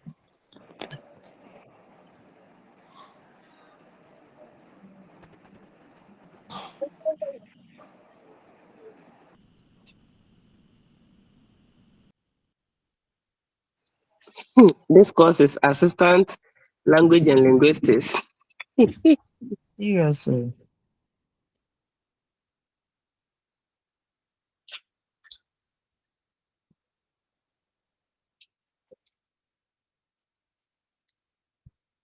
Hello, please, while we wait for say, I want to find out if there can be anybody to assist me who is at West Coast Center. Hello. Please, I'm also at West Coast West Center. could they have Please, your name. West could they have a lecture? Please, If you go on the please, main I'm page, Rita you have a link there. Please, your name. Please, I'm Gifty. Please, I'm back. I'm back. Can I go on? Hello. Okay. So say I'm starting from the top. No, let me address your sister's issue, then I'll go on. Okay. Yeah. So the person who has the question, listen. Your question is that we say that vowels are different from. Well, please come again with your question. Let me get it right and give you the direct answer.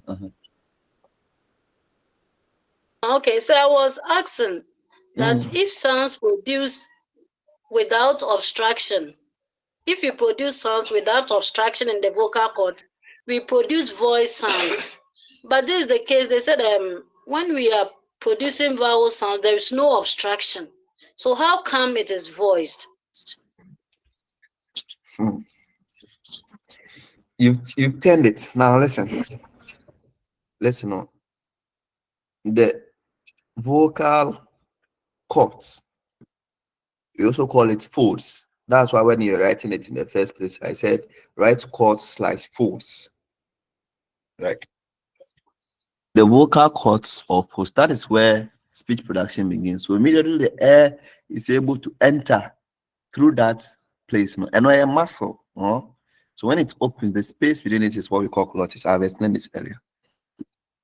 Now, when it is closed, or we say when it is, touching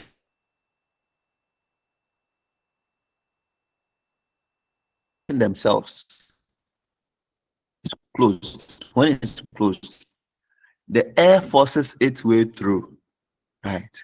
So any air or any voice, any sound that is produced because the airstream forces its way through the direction of consonants, the air has to pass through this vocal cords or glottis. I'll be using glottis throughout, just not to confuse you. Glottis. It has to pass through this glottis. Now, again, in the production of consonants, sometimes the air will pass through and then the glottis is already opened. So the air gets obstructed somewhere in the vocal tract. I explained vocal tract earlier. So it can be at the velum side, or the bilabial side, or the dental side, or the velar, the alveolar ridge. Any part of this vocal tract, the air gets obstructed. When it passed through the glottis and the glottis, then we say that the air is the sound is voiceless, because answer be door not the beba fact no the door not the hop. So the door or that sound becomes a voiceless sound. So in consonant production, some of the consonant sound we produce, the airstream that we use in producing those sounds, when they are coming to the vocal tract, a dynamo or the organs, when they are coming to the vocal tract, some of them come and meet the glottis open or closed, the door that leads to the place. Some of them come to meet it closed or open, right? And the consonant that comes and then the door is opened, they are voiceless consonants. And then the consonant that comes and meets it while the door is closed, so they have to force their way through the door, are voiced consonants. But in the production of vowels, all the vowel sounds, the air that you are using in producing a vowel, they can't meet the door closed. So we say all vowel sounds are voiced sounds. And then once again, I said that is the only obstruction they meet. And aside gate now have to move for vowel sounds, immediately able to pass through the gate, there is no proper obstruction again until they get out of the mouth. If I say there is no proper obstruction, that is not to say that the articulators don't move. They move. But relatively to consonants, it's not blocked anywhere. It's not obstructed anywhere. It is relatively free, sir, and from so it gets out of the mouth. My sister, are you following me? I'm doing this for you. Yes, sir. Yes. So that is the difference. So immediately it enters, the vowel sound forces its way and enters through the glottis and enters the vocal tract. There is no proper obstruction. So it's relatively. Actually, say what they compare the obstruction which happens in the consonant vowels, they don't face that. So from our mouth, we are still talking about airstream. That's why I spent a lot of time talking about airstream mechanism the other time. Now this is technical, so I spent time here talking a lot just for your understanding. So that is vowels. So you see all vowels are voiced sounds or voice sounds. Now, what gives us different types of vowels are the shape of the mouth. Yeah, no. Inflamano APA from there, but a quite one know what shape no has the inflamano APA from, and then the length of the tongue or the height of the tongue. Eh? And then lastly, also the position of the tongue. These are the three things which gives us the various vowels we have. So we have different types of vowels. We have front vowel, back vowel, mid vowel. We have rounded vowel, unrounded vowel. We have high, low, and mid. These are the types of vowels we have. So I hope I made some sense in the explanation I made. Yes, sir. Yes. Go and listen to more YouTube videos. Sir. Yes. Yes, my brother I'm listening. Yeah, so let's go on. So the reader starts reading. Even though all vowels are made using the vocal cords and all the sounds are made orally, differences occur in the sounds. This is because the sounds are modified by changing the shape of the lips, the different levels of the tongue, and by the different parts of the tongue. Quality varies according to the part of the tongue that is used in their articulation. We agreed They are therefore described in relation to were 1. taking the consonant that Tongue height, 2. Lip posture, and 3. when Position you are of the producing the tongue. sound, Okay, so these are the three main things we use in describing. Do you want to ask me a question? The person speaking behind.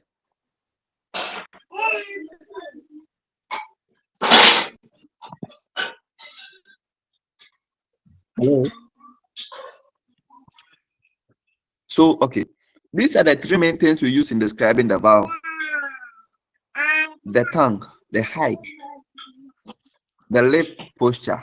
When you are pronouncing the sound, your mouth is widely open. There are some examples we all do together. Let's go on. Read. All right. The height of a vowel refers to the relation to the highest point of the tongue and the roof of the oral cavity. A close or high vowel is said to be made if the tongue is raised so high that it is close to the roof but does not touch it. Example: I, U, I, U. If the tongue is only slightly raised so that there is a wide gap between its highest point of the roof. Listen, I want to make a contribution. I want to make a contribution. Talking on. No, wait, let him finish reading. Go on. I think that the sound that you made, the second sound, I want to get it clear. No, you let him go on. Let him go on. Later you come in. Okay. If the tongue is only slightly raised so that there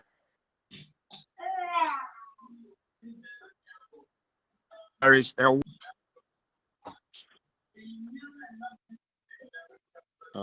all right, I'm taking it again. Okay. If the tongue is only slightly raised so that there is a wide gap between its highest point and the roof of the oral cavity, then an open or low vowel is produced. Example: a, a. I hope I got it right. Go on, read. Go on, reading. Okay, the different vowel sounds result from the different shapes of the mouth. This is done in 3 ways. First, the jaw can be moved to make the mouth wide open, nearly closed, or any position in between open and closed. 2, pronounce the words ba and b. Okay, so now let's all do this. I'm coming. Let's all pronounce the word ba. Ba. Let's all say it. Ba. Ba. Ba. Ba. Ba. Ba. Ba. Okay. Ba. Okay, now let's say beer bar. Beer bar. Beer bar. Beer bar. Beer bar. When we are saying beer Beer bar, bar. let's pause small. So beer bar. B bar. Let's go. No, beer bar. Bar. Okay, now let's Barbie. pronounce B. Now B. let's forget beer bar. Now let's pronounce B. B.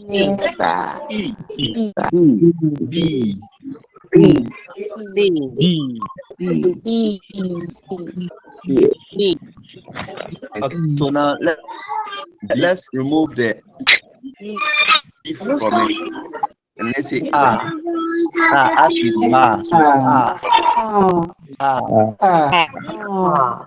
and E. So E.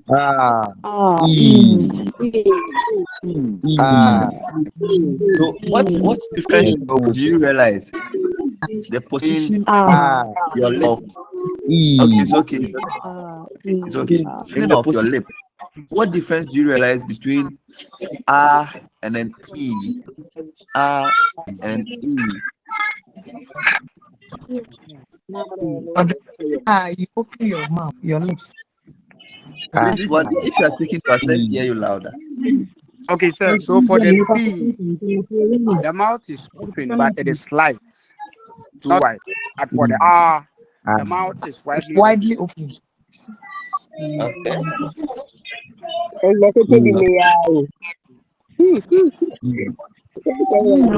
The feedback is more. The feedback is too much. Kindly. Please mute your mic. Mute your microphones. The feedback is too much.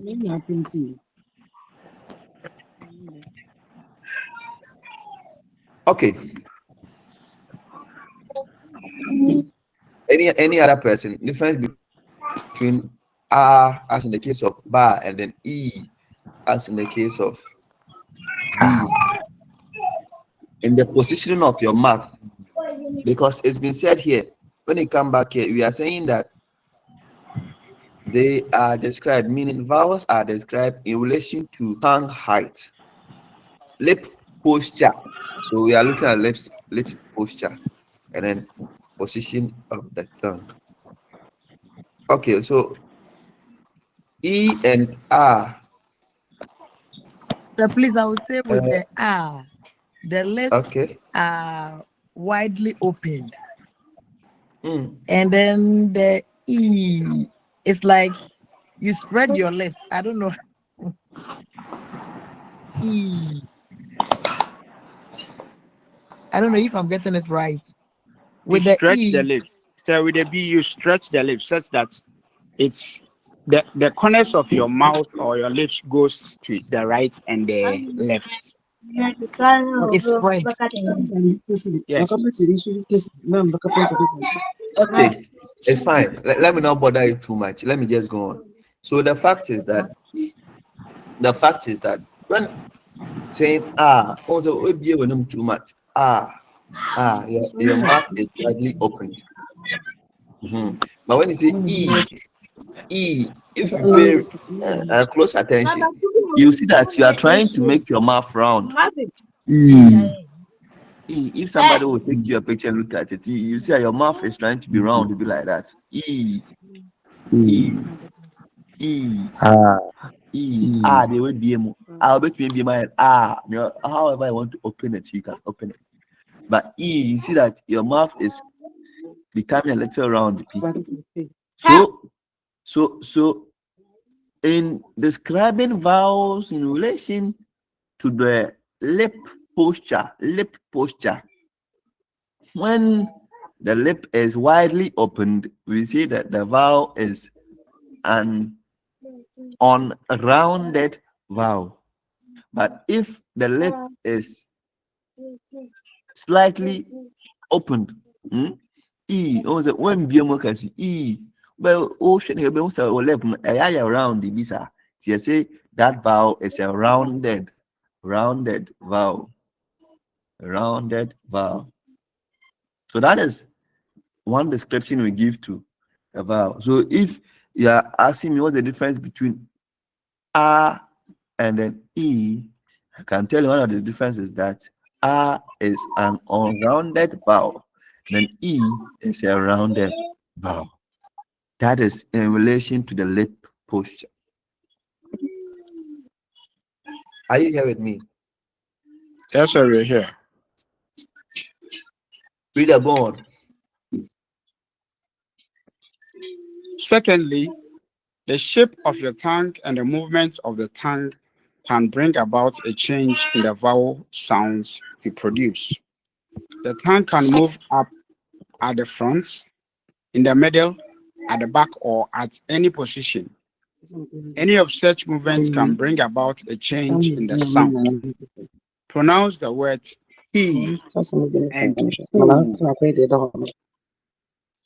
Okay, so secondly, we are looking at your tongue, the movement of the tongue. The movement of the tongue. Now,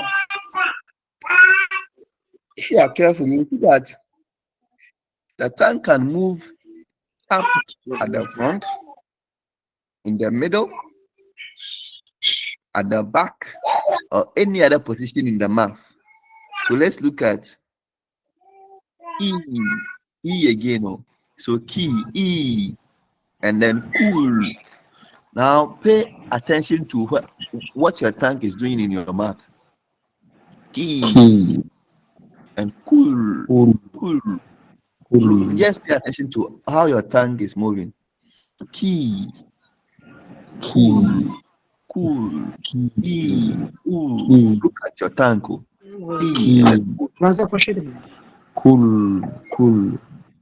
The tongue move backwards. Somebody saying that the tongue moves backwards. And then the key. So in that sense, we say that in the position of the tongue, the U becomes a back.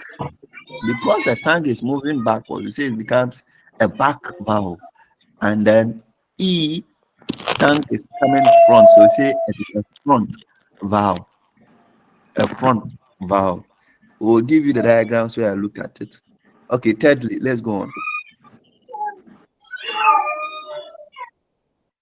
Thirdly, the shape of the lips can cause a change in the vowel sounds.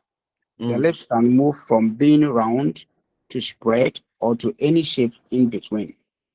Pronounce the words peel and pull. This is similar to the explanation I gave earlier. Very similar to the explanation I gave earlier, how it becomes rounded or unrounded. Okay, now move on. The different movements of the tongues result in the production of two classes of vowel sounds. Okay. These are pure vowels and diphthongs. Okay. Pure vowels. Now we are saying that however we move the tongue or we move the position of the mouth in pronouncing or producing vowels, we get either a pure vowel or a diphthong. Some people say diphthong, some people say diphthong. It's all accepted. Yeah, so what is a pure vowel and what is a diphthong? Pure vowels are also referred to as monotone. I read. Pure vowels, also referred to as monotones. A vowel sounds that are maintaining one position.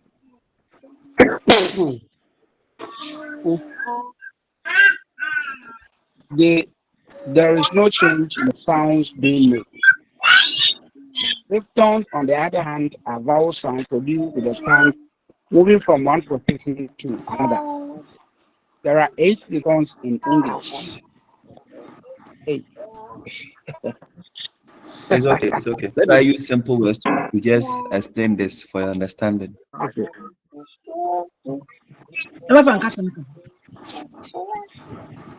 Hey, apalade de how I jump out or jin cutting or jinamni or ji, and I guess Make it mute in microphone. Please mute your. Mute your microphone, please. Oh.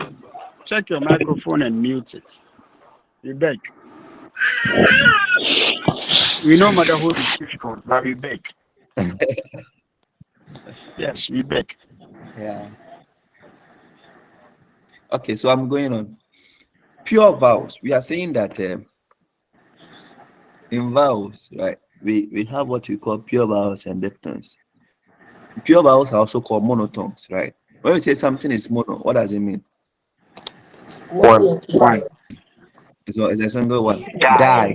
When you say it's two, it's two. It's two. Yeah. So the basic definition is that when it comes to monotones, it's only one vowel. And when it comes to diphthong, it's actually two vowels, but in their pronunciation, it's pronounced as one. So in some literature, we even call them glides. The sounds. Yeah, glide sounds. Your tongue or the voice moves from one sound and ends on the other. So they are not separate in themselves. In some cases, we say we even have triphthongs, but that is at another level. So with the pure vowels or the monotones, they are the pure vowels that you know. And then we say that in the pronunciation of these vowels, the tongue maintains one position. And moving baby ejina no. So was it baby ejina no ejina. O E and then all of that.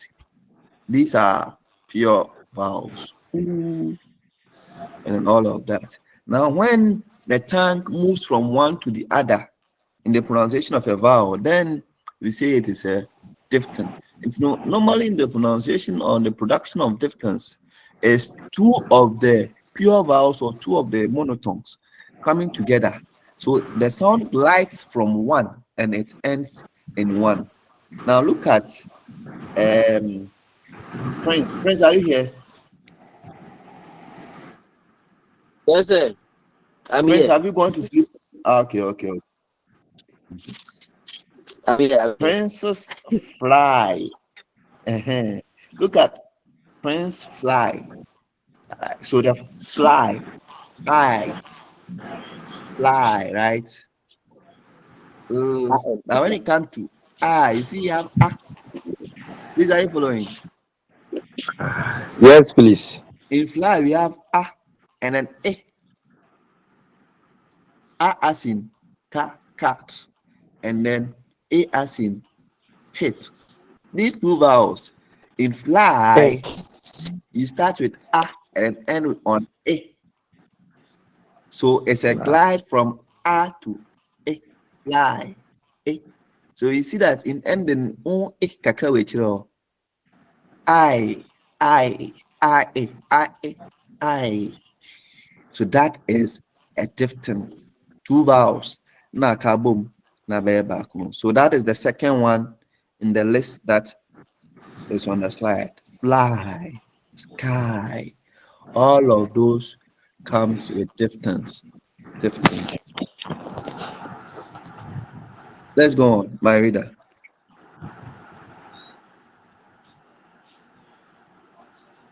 Reader, let's go on.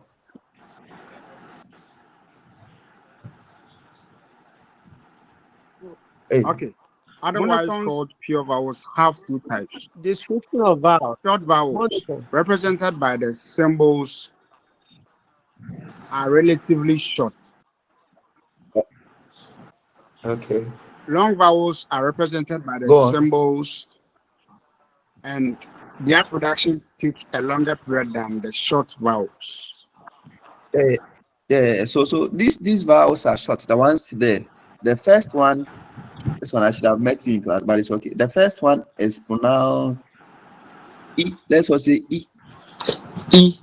So in the case, in the case of sing, eng, ink, bit, big. So the all of this words that have the E sound Speech. A, a, a. And then the second one is what we call the schwa vowel. Let's all say the schwa vowel. Hey. The shower bar. Schwa vowel. Schwa vowel. Schwa of vowels. Hey. Hey. We are chung too much. Now when now why when you work as Well, you know that vowel is used in a lot of places. So some people even call it the lazy vowel. I said the pronunciation is not difficult. So we have in pronouncing egg, the e the egg. I said simply now I can 10 left, leg, excellent, excel, exercise, 11. That is the we normally call the schwa vowel. The spelling is SCHWA. The shua. The other one, yeah. And then the next one is the the vowels are very close. Why you so the shua is and the next one is this one. The simple way you can identify it is that it normally occurs in words that have you. So cut, pot, pot. Those words that have you in them. But, butter, all of those words, yeah. Then we also have the one that I stand about is pronounced the cafe. Which other words can we give?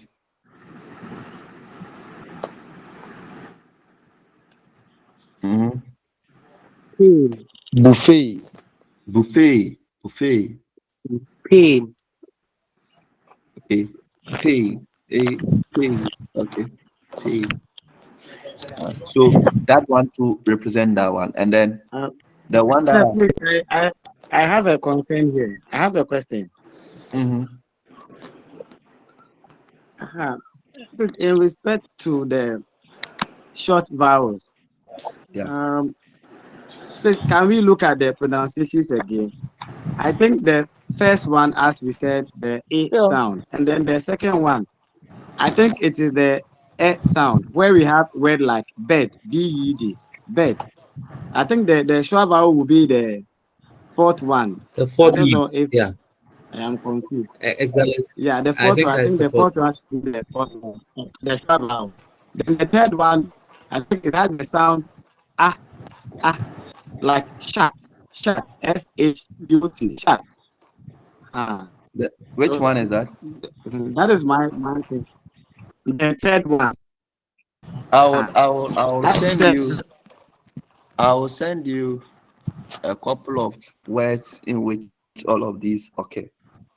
But I am teaching from I have my notes here, and then I am pronouncing the words as I have them here.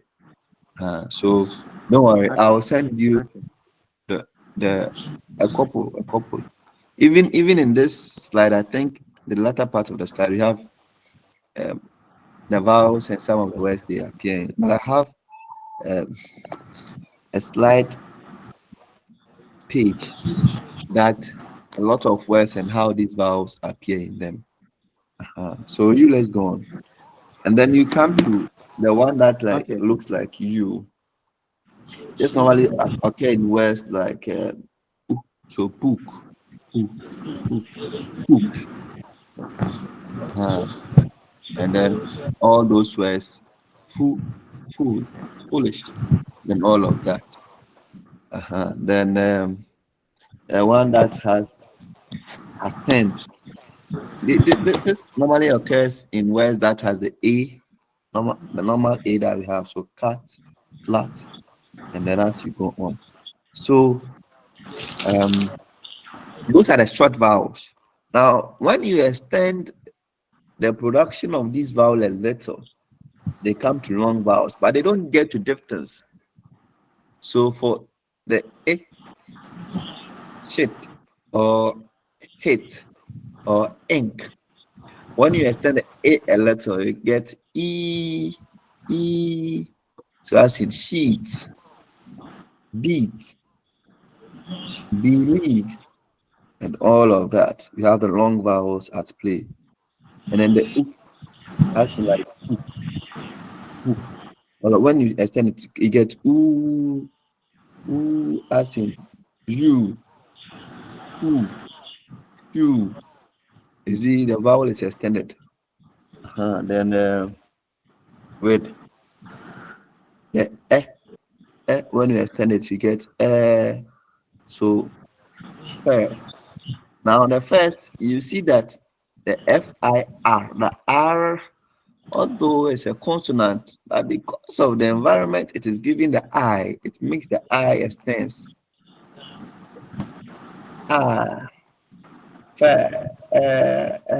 You know, in your math, the biology going on in your math, no, immediately the production of the I come, no, that's how I pronounce it.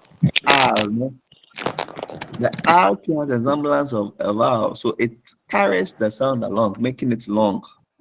So you get, my friend is saying, first, word, work, and all of that. Yeah, so all those are long vowels. Let's go on. So these are some examples of the vowels and then the words you find them in.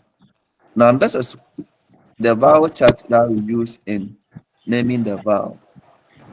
So we say it is front, central, or back. This is the positioning of the tongue. So in the production of the vowel, if your tongue comes front, say it's a front vowel.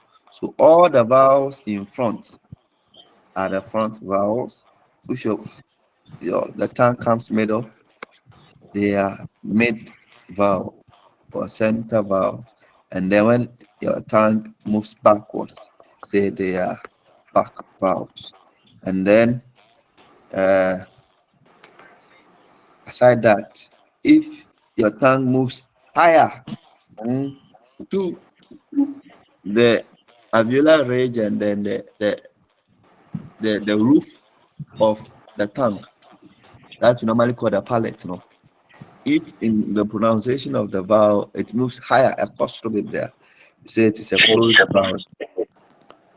Then if it comes down a little, is in can I say a friend of made a vowel, but if they want to be more specific and more technical, they come half close and then half open.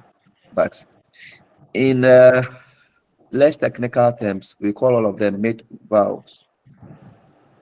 Call all of them mid vowels there. Half open and half close, we call them the mid vowels. And then when the tongue is lowered, it's called the open vowel. And then the round and then all round talks about the positioning of the mouth. So if the mouth is widely open, say it's not rounded. It's not rounded as in heart. The other bones will be on heart. Head will be on your mouth is not rounded. Head will be on heed. And then when it comes to the round one, stop. So say when be one okay see. We show an bones one around the put. Also I don't know like it's a shoe. So I don't know around like it. These are the round vowels. So these are the things I think you should know here, and then I can spend maybe, let me see, maybe 30 to 45 minutes on the next unit. But the next one is purely reading. I'll just explain a few things that will give it to you to go and read. It just talks about how you write good essays, right? And then I know you've been marking the essays of people, you've written essays, so it's just a few things I'll highlight in there. And I'll leave you to read. But that's just technical. That's why I've spent a lot of time here talking about it. I will accept two Hello, sir. questions. Hello, sir. Yeah, I'll Please. accept two questions and then Sir, I'll move on. sir, please, you're talking about the essay. My line wasn't clear, so please, can you repeat that? I was saying that our next units, so this is the end of unit 2. So unit 3, unit 4, unit 5 speaks about essay writing, right? And how you are going to develop proper paragraphs and good essays. I'm saying that I'm just going to highlight a few important things. I will not go into detail as I'm talking, trying to explain the technicalities of this phonetics. Because I know you've been writing essays and then all of that. So that one I will leave you to go and write more, read more about it. The next week, maybe if you have a few questions, I'll address them. And next week, I should be able to address the questions you will come with from this unit. So you will have a lot of reading to do this week from unit 1, unit 3, 4, 5. Yeah, 3, 4, and 5. This unit, and yet technical, it just talks about essay writing, how we develop a paragraph. So as I divide CB, we say what proper essay, how the topic sentence will have to lead the paragraph, and then all other sentences, we call them supporting sentences, have to come and support the topic sentence in making your point clearly, and all of that. It's technical, so I just will have to maybe point out a few things to you, and then we are good to go. So I will leave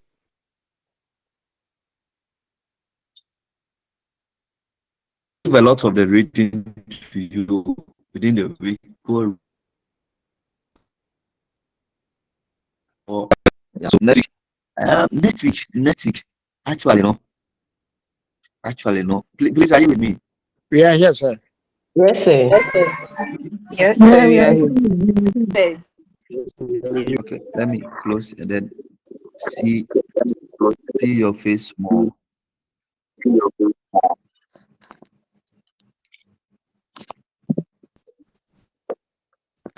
Okay, so now can you give me an emoji, all of you, an emoji to show your presence? I want to.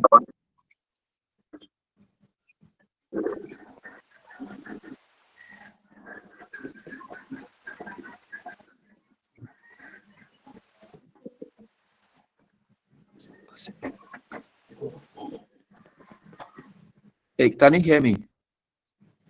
Yes, sir. Yes, sir, I can hear you. No. No.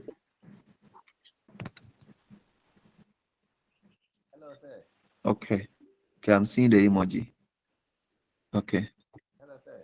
Okay, that's fine. That's fine. That's fine. Yeah, so I just want to make an announcement, and then the announcement is that God willing, next week, I have a funeral in Kumasi to attend.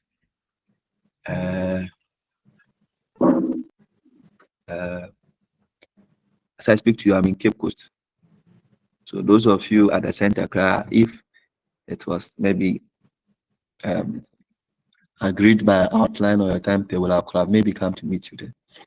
But next week I have a funeral at Kumasi that I really have to attend. It's not any other funeral. It's a close funeral, so I have to attend.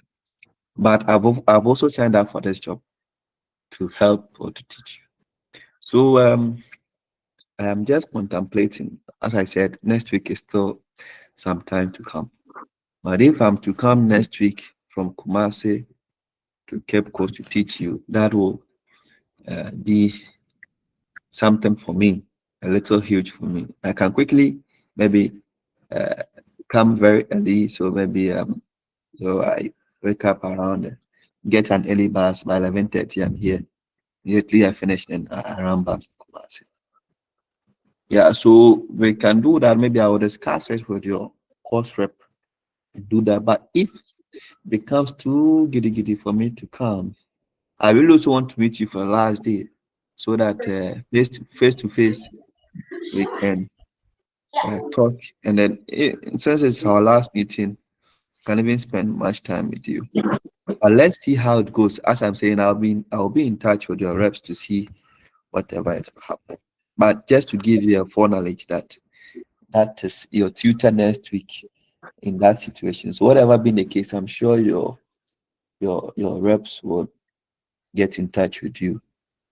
So the options are either becomes too difficult, maybe we'll have to shift the time, or even if it's the same day, different time, or maybe if it's possible at my end, I'll squeeze and come because I also really want to meet you and then end so that I address a few challenges you have and all of that. But just to give you a heads up, and then I'll discuss it more with your reps. When it is agreed, I'm sure they will come and tell you. So this is just an announcement and a full knowledge I'm giving you. Yeah.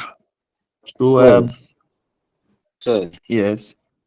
some of us will be very happy if you have the class online because some of us are not close to campus and we are really enjoying your class too. So we are pleading that you can have the class online. Thank you very much.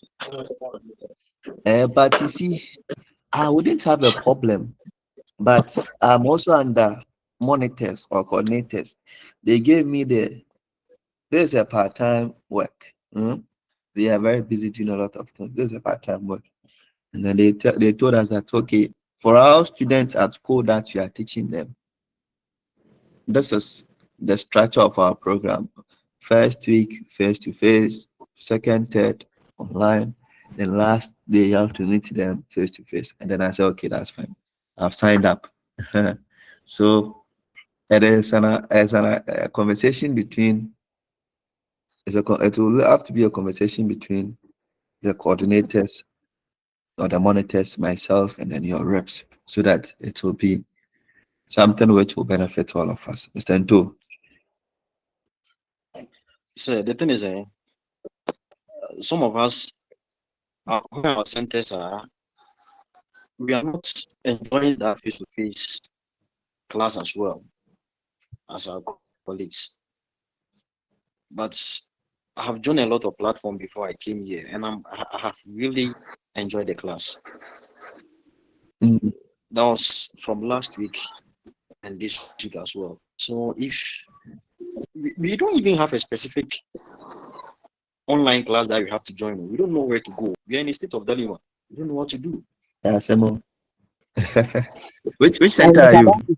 Because most of us don't even know the exact platform we should join. We are just joining any platform. The fact that we are offering that course, we just join and learn that way. So please help us. Last week, for Me too, they example, told me to use CTK Plus. So I'm at West Coast Center. Last week, for example, we talk about the paragraphing and the rest. But today you're talking about vowels and then diphthongs and the rest. So I just joined. I didn't know where I was lost. Look, I say I just went back and checked the course title, and then just to know that am I supposed to join the platform or not. So if the course is in my registration list, then I have to join. We are just joining any platform you get. Yeah, Semo. So you know what? That's why I'm saying it should be an agreed sort of resolution. So mean to me, Menkasi and I'm saying many tutorings, it's decided this or that. And then I'm just in a way being given part-time something to do by these code people. So I cannot, by way of me coming to do my part-time work, come and solve all the problems code has. That's okay. I'm going to teach. Hey, mommy, how you? So as you are saying, you discuss with Yeah. code and then the So I'm course coming. work. I'm saying something. Let me land. So I'm saying that As for next week, the next week, what it will happen will be Is there? There's no even and then the rep suggestion. within my UC center, Sure. right? And then probably my monitor too. Will have to engage them so Please that find out. we'll see what will happen. But fact, listen. Hey, That's a big. We have few in the story. Madam Comfort, can you mute yourself? Storeroom soup, fridge. Mana maya wa maka for do for control. Nkola no.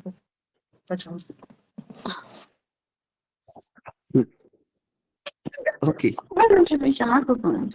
What? So I'm saying that okay, yeah. Let me look for her in green switch. So I'm saying that for those of you who are having challenges, I can do this. It's just coming to my head. Actually, not to sound boastful, we all are teachers, but you will see that because you are code student, sometimes you don't even get specialists to assist. So sometimes it's somehow some compromises. Then aside compromises, you'll not get a commitment as you get from other people. So it's personal, and then it's sad if you are not in a fortunate position to get the best out of your tutor. And then the sad aspect, they are all going to try the same thing, the same exams, the same pieces. So what I can do is probably maybe organize a class or classes. And that one, those who will agree, this is not maybe maybe the time you are nearing your quiz or you are nearing your exams or something, we can plan and have a class where for me, I've spent all my academic years. I introduced myself to the UGC people the other time. I'm almost finishing with my master's in English and all of that. So we spent all my years in English, right? And maybe we can look at and then some people are also born teachers. I see myself as one. We can look at an extra class, maybe a time when you're getting closer to quiz, exam, where it can be online. I pay attention to all of you who would subscribe to it, and maybe some little contribution to help me out. And then I would take anything that you bring on board, any questions, and then maybe solve past questions, and then try to let you understand and everything. So that is what I can do to those who are complaining, or do to help those who are complaining that their centers, they are not getting the best they are expecting, all of that. So for them, that is what I can do. That's what I'm saying. But for the UCC people whom have been assigned, I will have to agree with the reps and my monitor and see how next week goes. So that is what I can say. So Mr. Into and your other people, I'm not far away from Rich at all. I'm just your colleague. Those who came to UCC the other time, you will see that I'm a very young guy just coming up. So I also try to help in any way I can. So I can do that, or that is what I'm suggesting. So I'll leave my contact. If anything, any suggestion, anything, you can just WhatsApp me. If there's time, I'll reply and we'll talk, and then we'll go on. So my UCC people, next week, that is just by the way. Whatever happens, your tutors will tell you. Okay, your reps will tell you. Gifty Brobry. So I will leave my contact. I don't know even how to leave it. Those of you who are not on the page, the UCC page, I don't know how you're going to get it. Thank you very much. Are they having WhatsApp platform so that I can join? UCC has a WhatsApp platform. Mr. Antonio, you see We as a are WhatsApp Now, interested. class. please, Thank if you I'm very getting a much. link to join, Please, can I is please it get a for link only to join? those at the Colleagues. UCC Center? No, that one I'm saying Yeah. it's my personal thing. So anybody who will show interest. So maybe when it's coming close, I understand that you do 4 weeks, spend some time and do some practicals or BBSA, and you go and write your quizzes and all of that. But me to help you exam wise, so that you get nice grades for your English use of English. That is why I'm bringing the idea of the extra classes. So maybe those who would reach out, we can get a separate page for that somewhere later, and then when it becomes appropriate, we meet and then online and we talk. So I'm leaving my number here. Let me write it in the email.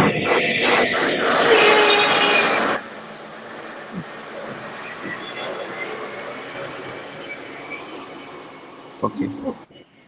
So I'm writing my number here: 05437933992.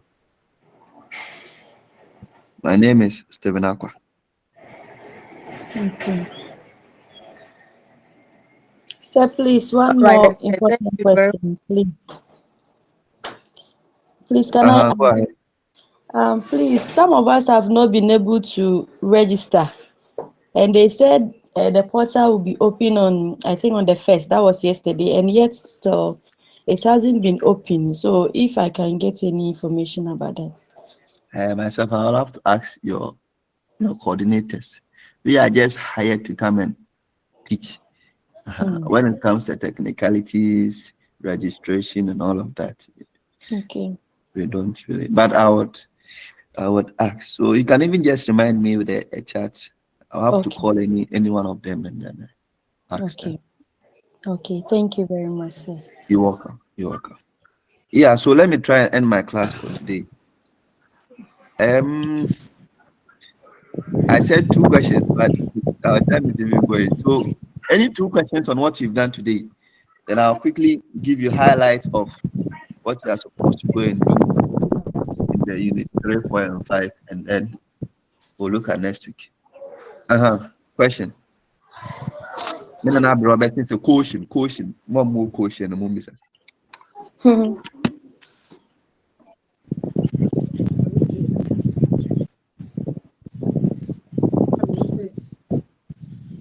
No caution. Hello. Ajiman, Joshua Abedu. Go ahead. Or Jennifer. Anybody who wants to ask question, you can go ahead. Hello, sir. Yes, go ahead. Please,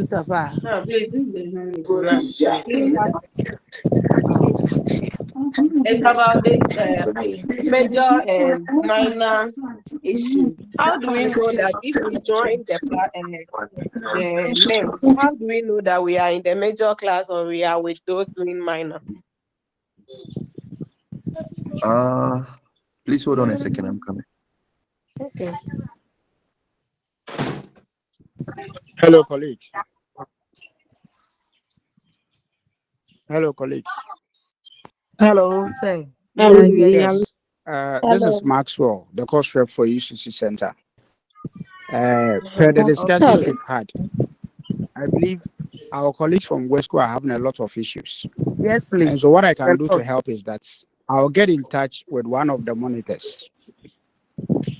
So I'll share my contacts to anyone who is from Wesco. So that Charlie, the feedback. The more we talk, we the Wesco are listening. Contact me why not? Later, don't bet me afraid. Why? Okay. So it's 0249 0249 26 26 78 78 09. 09. Please, your name. Maxwell. 024 9 26 26 26 7809. 7809. Yeah, so my Wisco people, just get in touch. I'll link you up to one of the monitors to help you. Thank you very much. Semas, Thank you very much. Yes, Thank madam. you. You're welcome. You're welcome. Semas, But just say, oh, the platform you will be. I'm speaking. I'm speaking fancy. I want to speak fancy. And as I'm there, we will not be okay. My dear, please mute yourself and let's hear what he's saying. So I'm Hello, pleading madam. that if someone, please, if someone's microphone is on, it's not intentional, that the person's microphone is on, kindly know how to address it. Thank you.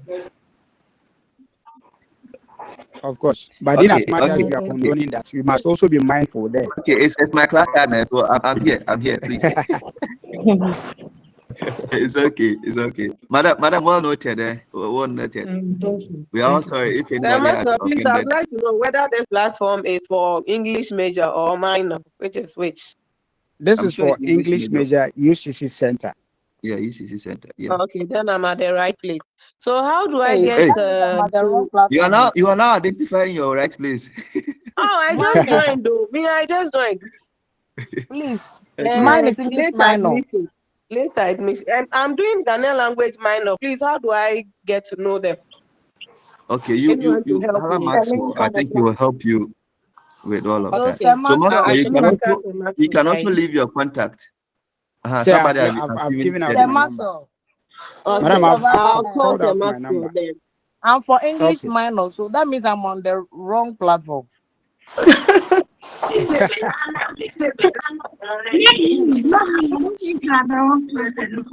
leave it in the chat section so that they can also see. I'm for minor, Yes. English minor. That means I'm on the wrong platform. Hello. Also, Okay, go on. Please, I want to come in. Those English major and English minor are all doing this course. Please. Yes, we are all doing this. English major, English minor, they are all doing this course. Yeah, we are all No, doing this. please, English major, English minor, they are all doing this course. So you are not on the wrong platform, please. All right, thank you. Thank you. That's what I want to know. You're welcome. Yeah, so move. Hello, sir. Marcel. Yes, madam. Please. And Do well to with the West Coast people, I think that they gave us a calendar and then a link. So all the centers, we have the lecturers who are lecturing at the various centers. So they should go back to the Beard Art platform and then download that document. They will know each center and then the lecturer who are supposed to handle. Contact numbers are even there, and then links that you can use to join the class. So I think my colleagues should do that. Yes, So sir, that we they know that, but for the extra classes, we are all interested. Hello, We are all Maxwell. interested in the classes. Yes, sir. Hello. Yes, sir. Please, I am at the West Coast Center, but the issue is that when you go to the Beard Arts, they normally post it, but they didn't get the link. Okay. This is what we saw one of the platform that made me to join UCC Center today. No problem. You're always welcome. Our lecture is good and we always allow anyone to come in. Once you're ready to learn the use of And with the English, it's classes, okay. we are interested. Those are the West School. We are interested in the classes. So no problem. I'll get in touch with Sir Stephen and we'll talk about the extra classes and then we'll see how it goes about it. Is that okay? Okay. All right. For those of you in West School, I've given out my contact. Just hit me up on WhatsApp. I'll have a discussion with the lecturer and then we take it from there. Okay. All right. For those who are in West, for some of us who just joined, I just joined this weekend. So everybody is welcome. Please. Everybody is welcome. Please, but I'm at Cape Center, UCC. Marcel, please, do you have a group for the English major UCC? Do you have a group for that? Yes, we have a group for it. We have a group for it. Oh, then I have on WhatsApp. Yes, please. Then please, I'll contact you so that you add me to the UCC. Please, what do you Okay, so I'll share my contact once more. It's 0249. Are you there? Yes. 0249 26.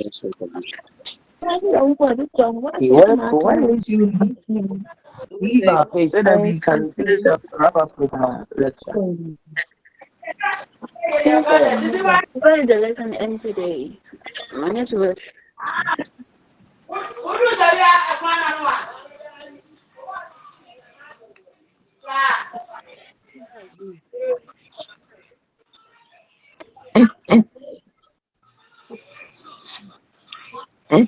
Was asking where the lecture is the lessons for today, please.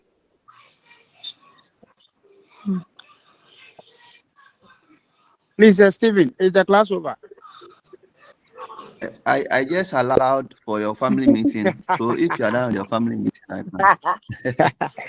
Yeah, so I've given out my number, and my people in Westco can contact me.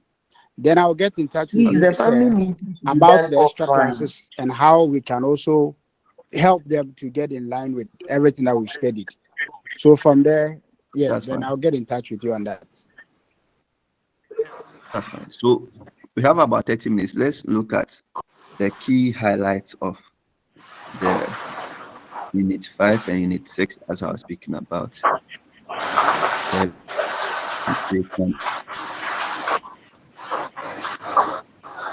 And today. Okay. So I'm trying to share my screen and then the slides so that we will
I'm coming in, my people. I'm just finding the slide to share so that we will all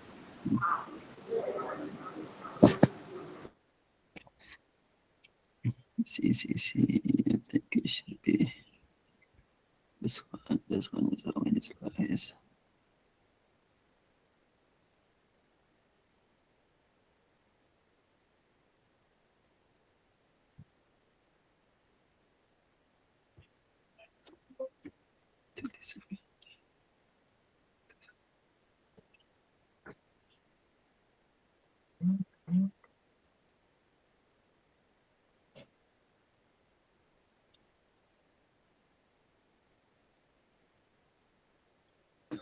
Okay.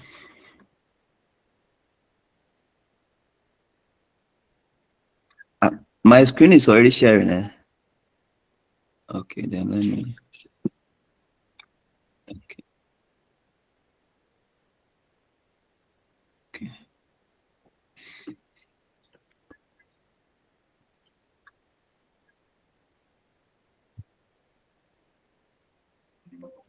Okay, so the Unit 3 and 4 and 5, I think, all speaks about the academic essay. It's a writing. Last time at UCC Center, those of you who were there, if you remember, somebody asked me, sir, so what is the difference between communication studies and then the use of English? And I was telling the person that the communication studies, of which I also teach some courses in there, we try to introduce the students to some principles of communication. You know, that one does not really make you a specialist in English. We thinking that as a university student or university graduate, you should be able to do or give proper communication, whether you are writing or you are speaking. So those are the focus of the communication skills or communicate. We call it communication skills course. But for the use of English, we go English specific. So if you remember, as we started, we were talking about the history of English and then all of that. That knowledge is not important to the Greek person who is doing a degree in UCC, right? It's important to the specialist in the language who is probably going to teach secondary school students English language, or even want to further and do a master's degree in English or something. That you need that knowledge. But when it comes to communication studies, we teach them the basic things. You should write a straightforward sentence which does not make people confused. So we teach them what we call ambiguity in sentences, right? A sentence that you say that will not cause confusion. We even teach them punctuation and a few basic things which will make your communication good. So in the use of English too, we say, okay, we are introducing you to the English, right? But your English, aside you knowing the details as a specialist, we also talked about English as our language. You look at the statuses, native language, foreign language, and all of that. So aside you as a specialist knowing the intuitus, the phonetics, the semantics, the grammar of the language, you also have to ground yourself with the communication aspect of the language, so that you will not know the language only as a specialist, but you will know it also as a person, any other person who will use the language to communicate well. So, for instance, when you go to the places where English serves as a native language, for instance, let's say United States of America, USA, or UK, those people, they know the language for communication because a native language, they grow with it. But they don't really know the phonetics, they don't really know the semantics and all of that. So one of my lecturers here, of course, so one of my lecturers that I met in UCC, he joined his PhD. He did it in the United States. He was teaching American students English. What was it? He was not teaching them how to speak English or but the science of the language, the theta and then the alpha and then the pi r square of the language, he was teaching them. As I was also making noise about the glottals and then the vocal tracts and then the chords and then all of that. They don't know that. So that is the deep knowledge in the English. But for communication too, you should teach a little about the communication. So this unit really pays attention to that part, the communicative aspect of the English. So that in your use of the English, the use of the English, you not only know it as a specialist, but you also know the communicative part of the English. So, well, in Ghana, where we find ourselves, the major way we express ourselves in the language is by writing. So you are going to write exams, you are going to write an application for work, everything writing, essay. If you are applying for schools, they say write about yourself, a resume, a CV. It's all writing. It's only when your writing convinces them that they will call you, okay, and then I will try and come and face us for an interview.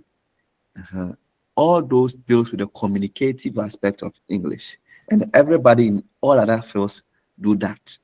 And then that lands out to the academic essay in English. You're using English to write an essay, either for work, either to write a report, anything talking about, you mean writing your own story, whatever you are doing with academic essay.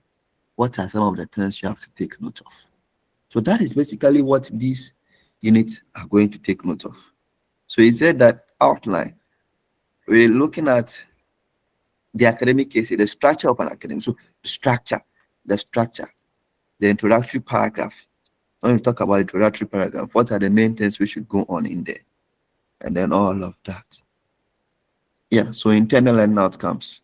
At the end of the lesson, you should be able to identify the purpose of an academic essay, why you need to write it. I think I've even said it, of course, for different purposes. In academia, so what I spoke about earlier are the general reasons why we write our essays. So you are writing some for job application, you are writing some for your own book and all of that. You are writing some for your story. But when we talk about academic essay, that should be a little different from the others. So how you plan your essay and how you analyze the structure too. So ask the question, what is an academic essay? So these are not technical things I should worry myself, or you should also worry yourself. It's quite easy, right? So the reader should go on.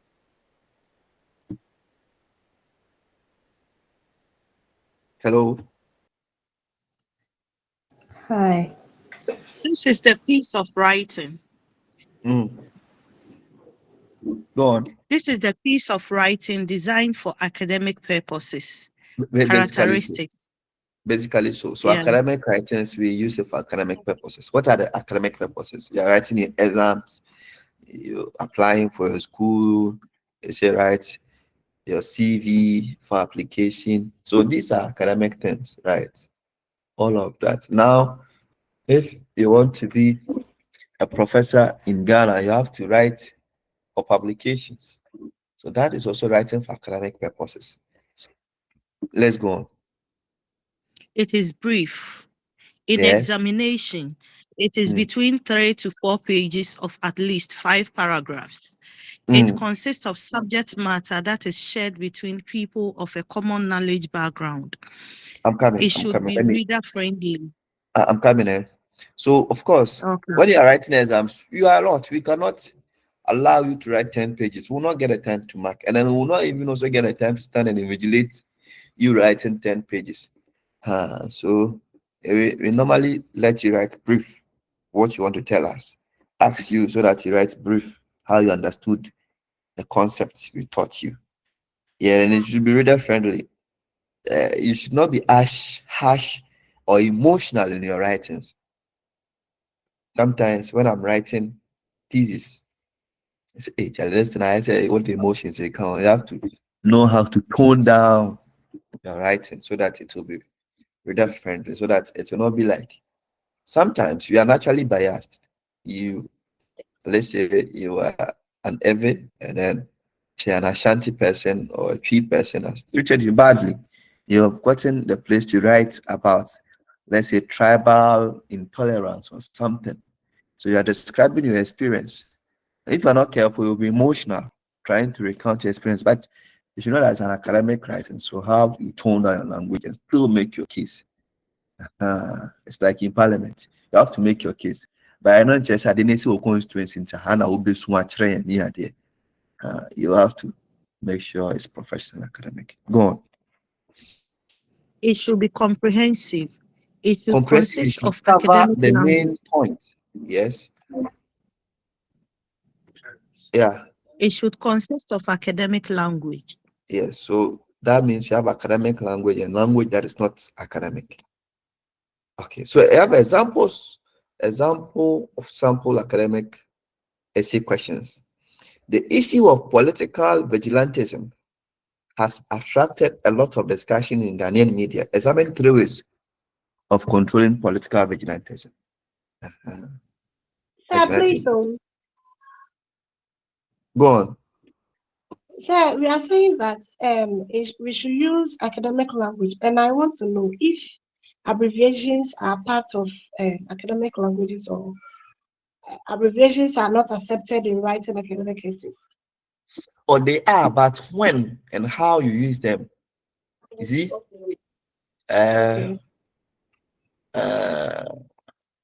For instance, you are writing a 300, no, let me say you are writing 100-page thesis on one topic. Oh, 100 pages. And then there's a term there, political vigilantism control. Political vigilantism control. Let's say political vigilantism control mechanism. political vigilantism control mechanism. So that is how many words? Political 1, vigilantism 2, control 3, mechanism 4.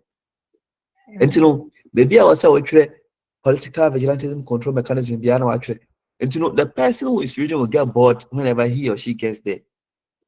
And when you start, you see it's too. It will destroy the flow of the reading. So you can get an abbreviation for it. PVCM. Yeah. So PVCM is this, PVCM is this. Sometimes if you can get a vowel in there. So PVCM, all of them are consonants. And then the Albania vowel maybe political. So PO, POVSM or POVSM, something like that.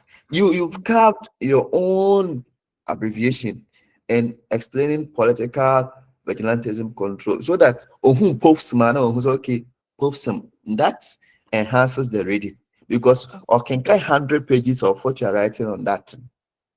So it is allowed. Let me not go bore you with plenty talk. It's allowed, but when and how? Thank you, sir. Okay. Brainstorming.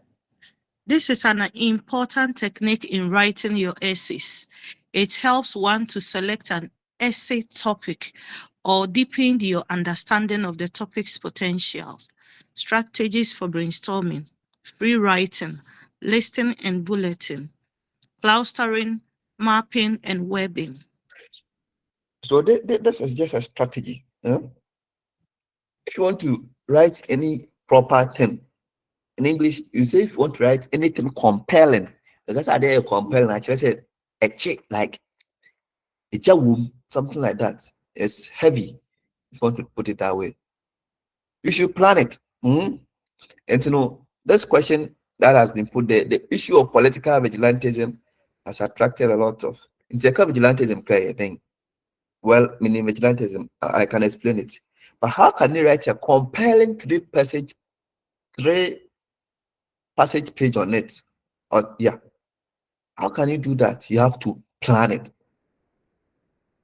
You have to plan it. Everybody say winning, but if you don't plan, that's why normally we teaching essay. I'm sure maybe essay 2 will come in your exams, and then you'll be allowed to write essay. I don't know. Frankly, this is my first time taking the course, although I've like taking it at Swiss code level. I thought colleagues other places, but not at Swiss code level.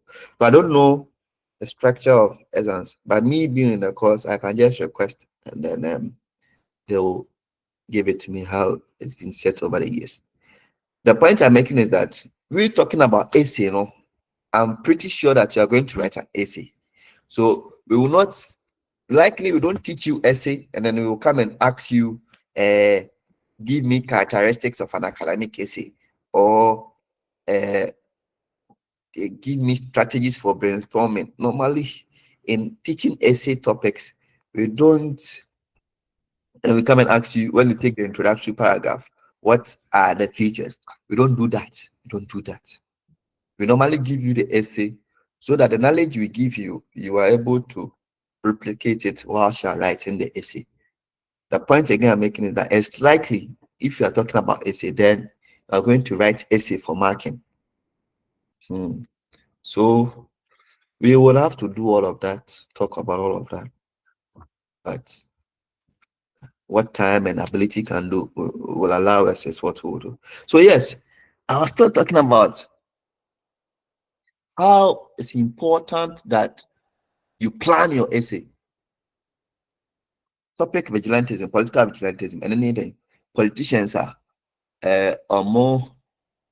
I said that thing that happens that happened that I was West Wagon, I think in 2022, the by-election, and then even recently Ablekuma North, that's how Akumsin was beaten, and then some MPP vice chairman to be was beaten, how Akumsin spraying pepper spray. All of those issues are political vigilantism issues. So what is it? You know this. Now you have to carve the essay to make it compelling. So that Obi Akinkan will be moved at okay on the New Yorker. How you compel it is that the first strategy you have to brainstorm. Brainstorming, you're just trying to blow your mind, if I'll put it that way. Just trying to tease your mind. Okay, and then as you are brainstorming, so it's a strategy for brainstorming. You are writing it, free writing. And okay, political vigilantism. Then a bit me actually found okay, how comes in? Then you write how comes in at in your notes where you are planning your essay, how comes in issue. Applicable not issue. Okay. In 2022, I was West issue. Hey, I say, let me show foreign news. Nigeria, here in Nigeria. Hey, Paul Biya, the 92-year-old man now, must on free Cameroon. Okay, so that's free writing. Yeah, brainstorming. And also bullet it after doing this. Okay, now these are continental issue, the Cameroon issue, the let's say Togo, the BS1, Nigeria BS1, continental. But Ghanaian, this is Ghana issue. Okay, so you've bulleted it. So continental issues are these, Ghanaian issues are these. Okay, so all these are you are planning your essay by brainstorming. So you come and start your essay, and then you are starting the essay from a broader perspective. Over Africa, I can't say. Actually, me focus on say about Ghana, but Ghana finds itself in a global Africa or global South. It's a global South. You are making a compelling case because you planned your essay, you brainstormed. Please, are you following me? Yes, sir. Yes. Yes. Okay. So, reader, go on.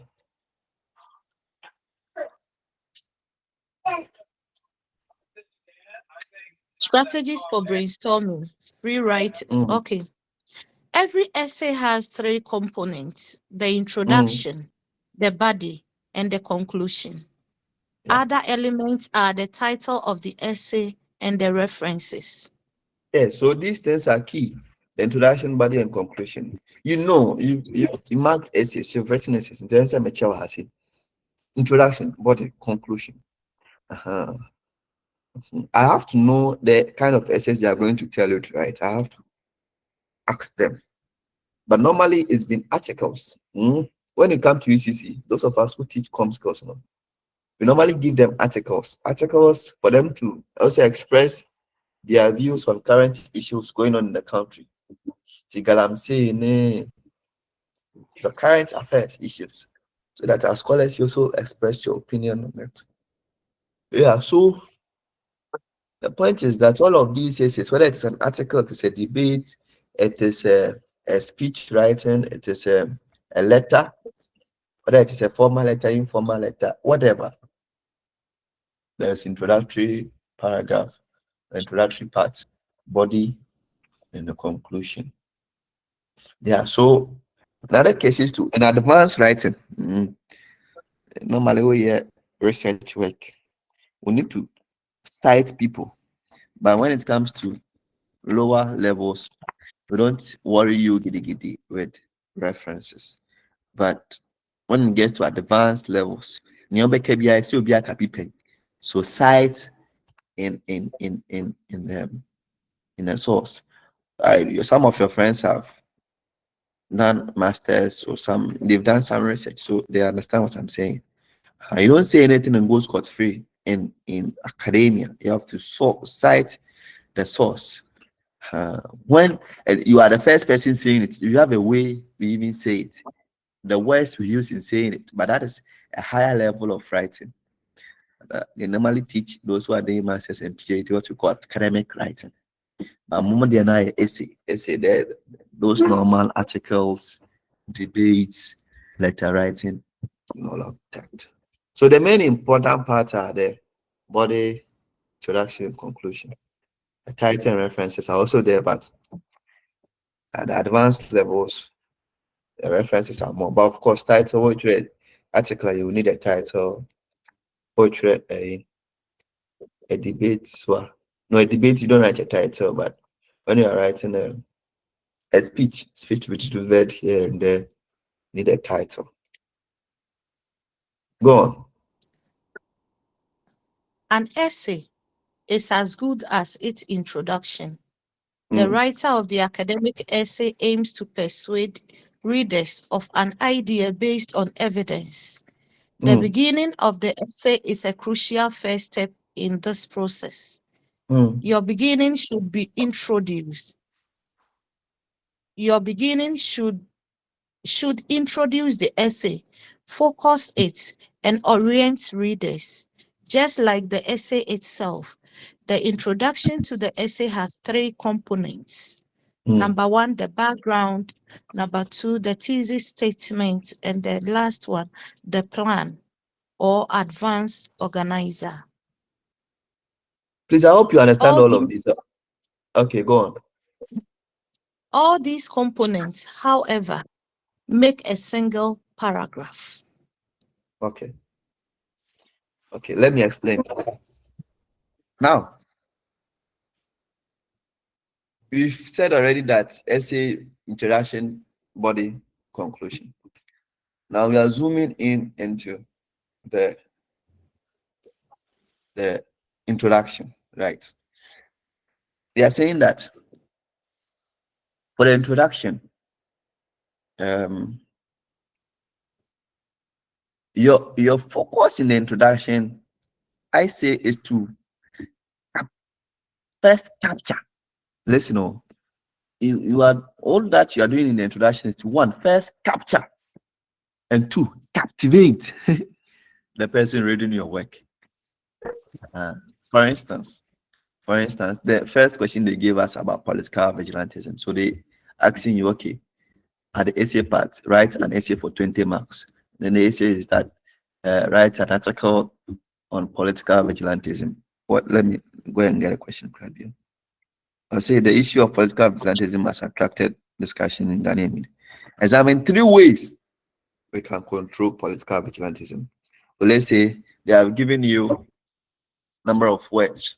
So in let's say not more than 300 words. So basically maybe across around 2.5 pages.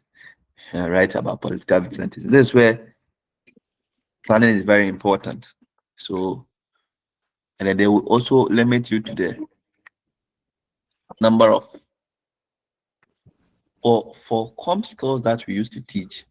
They will tell them that, okay, write the first paragraph, which is the introductory paragraph, and then the first body paragraph. For instance, say political vigilantism. Now you are writing about it will be that you give the introduction, introducing the person who is going to mark or a reader to political vigilantism, and then you zoom into the body paragraph, come talk about 3 ways we can control it in Ghana. So because you've been told in your question to write only 1 paragraph, you write only 1 paragraph and then you end the essay. You don't even conclude. After writing that 1 paragraph, you are done. I'm saying all this because you should pay attention to instructions. A bit more, I'm going to catch from say write introductory paragraph and then 1 body paragraph. Then we say, oh no, only meaning until no address before I realize time is spent, you couldn't finish, and then because you see, write 1 body paragraph. Of course, many time he or she wrote a letter at the first body paragraph, and then the person loses significant marks. So you should pay attention to instructions. So still on the introductory paragraph, if they tell us to write on political vigilantism, let's say in our case, they are saying that we should write the whole essay in 3 pages on political vigilantism. That means we're going to get a paragraph on the introduction, a paragraph on the body. So because the body in the question they've told us write 3 ways, it means the body is going to be 3 paragraphs. The first paragraph will talk about the first way you can control political. Second paragraph, the second way, and third paragraph, the third way that we can control it. Then the last paragraph will be a concluding paragraph. So in starting, as our where we can control it in the crowd, in starting, in introducing it, these are the things you pay attention to, the background. So please follow me. We are at the introductory paragraph. You see, in introducing a passage or a writing, your introductory paragraph should, one, capture, and two, captivate the attention of the one reading. In capturing the attention of the one reading, you use the background to do so. Now listen to this. I'm my passage about let me use illegal mining, for instance. Please, are you with me? Let me hear your voices. Yes, please. Yes, please, we Yes, are sir. with you. Yeah, we are with you. Yes, please, we are here. Okay. You've given me a passage on illegal mining. So, right, 3 ways illegal mining can be controlled in Ghana. Now, this is what the introduction should do. The introduction should capture your attention that me, I'm a bit sure about illegal mining. No, like I know illegal mining. I'm passionate about illegal mining. And then if you read on, you are going to like my essay. So there are ways we can capture the person's attention in the background. One of the ways is you can use statistics. It was just yesterday, this for example, it was just yesterday that the water company of Ghana announced that Ghana has to spend, let's say, 3 billion cedis in treating our water because of galamsey. This is a sharp increase in the amount of 1 billion which was supposed to be spent in last year. This is a clear evidence that the galamsey has taken leaps and bounds in its manifestation on our water bodies. Okaseya, hey Charlie, I say, and grow, and small, and some get on a the person is captivated to read on with those statistics. Just yesterday, you bet me up to the news outlets, Daily Graphic. This, so you are Yeah, using. please, Go on. Those statistics. Is it necessary that it should be accurate? Like it should be correct? It should be. Really? It should be. I don't know. I think you can just exaggerate and write anything. Oh no. That one you are not being professional, you are not being academic. Sometimes you can lie about statistics that is not widespread. Or you can hedge in giving statistics about a ton. You won't share on your show until say about estimatedly 5,000. Hedge it. I'm not being too specific. So that one way is statistics to captivate the attention of the reader. The second way, or another way you can also do this is by giving a story. All in the introduction, in your bid to captivate the attention of the reader. Last 3 months, as I went on the Easter vacation, as I went home to celebrate the Easter vacation with my family at Adanse Praso, I took a stroll to visit our dear River Pra that served us not only as water for our food, but as our loving place where as children we used to go and swim and play. Standing afar looking at the river, I could not help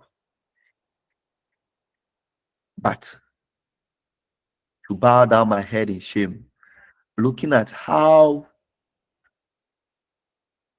dirty or play our beloved our sometime beloved River Pra has now turned into. It was surprising that now my people in the community can no longer use the water for food or domestic purposes. They have to run to some nearby towns to get water. Oh, my story. But you are captivating our attention. So this using a short story in introduction to captivate our attention is allowed. All of this, it's in the background of the introduction. So you can also use a story. I've spoken about statistics. You can also use a story. You can also use a quotation. Quotation. It is said, or as rightly quoted by any scholar that you know. Let's say power corrupts and absolute power corrupts absolutely. Then I'll become a master quotation. It is so evident that the powerful men are corrupted by money or something. You let me go on Galamsey. So let me find a quote on Galamsey. So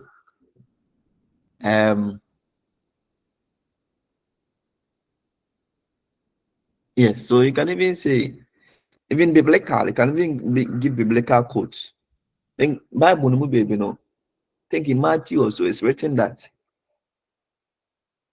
a man's heart lies where his treasures are. For me, I believe the most treasured resource that God gave us is our water, because without water you don't have life. But our fellow human beings, our brothers, are taking our treasure, and in that vein, taking our lives, the very water that we use to drink due to the activities of Galamsey. Oh, how you can create around and come. You want to captivate the person. So a quotation. You can also give a historical antecedent. History can also do that. What again? Yeah. Or you can simply define key terms in the topic. Now, at your level, if you are to write about Galamsey, you are going to define Galamsey. It's not too good because it's not a technical term, right? It's not in the introduction that you are going to define Galamsey. But of course, if you talk about political vigilantism, I'm sure you say, hey, vigilantism, like you're saying, vigilant, vigilant, so you can explain it, kakra, and then in your terms, you can try to.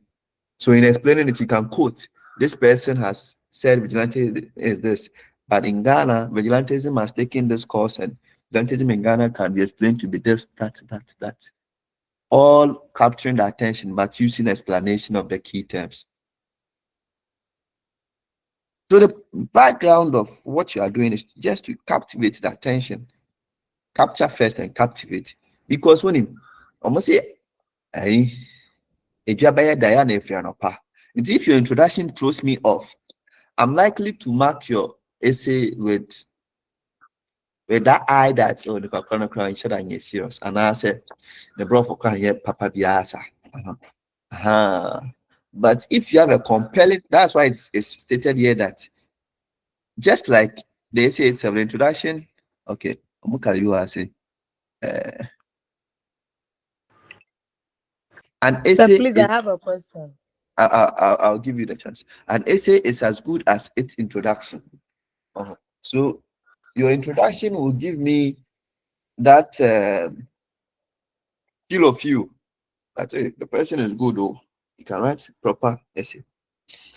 My dear, ask your question.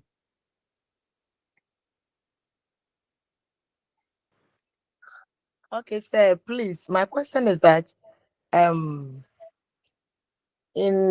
introducing the background, like if I use let's say the statistics or maybe the quotation, if I'm done with I'm done quoting what I'm supposed to quote, and then I explained the topic. Is it wrong?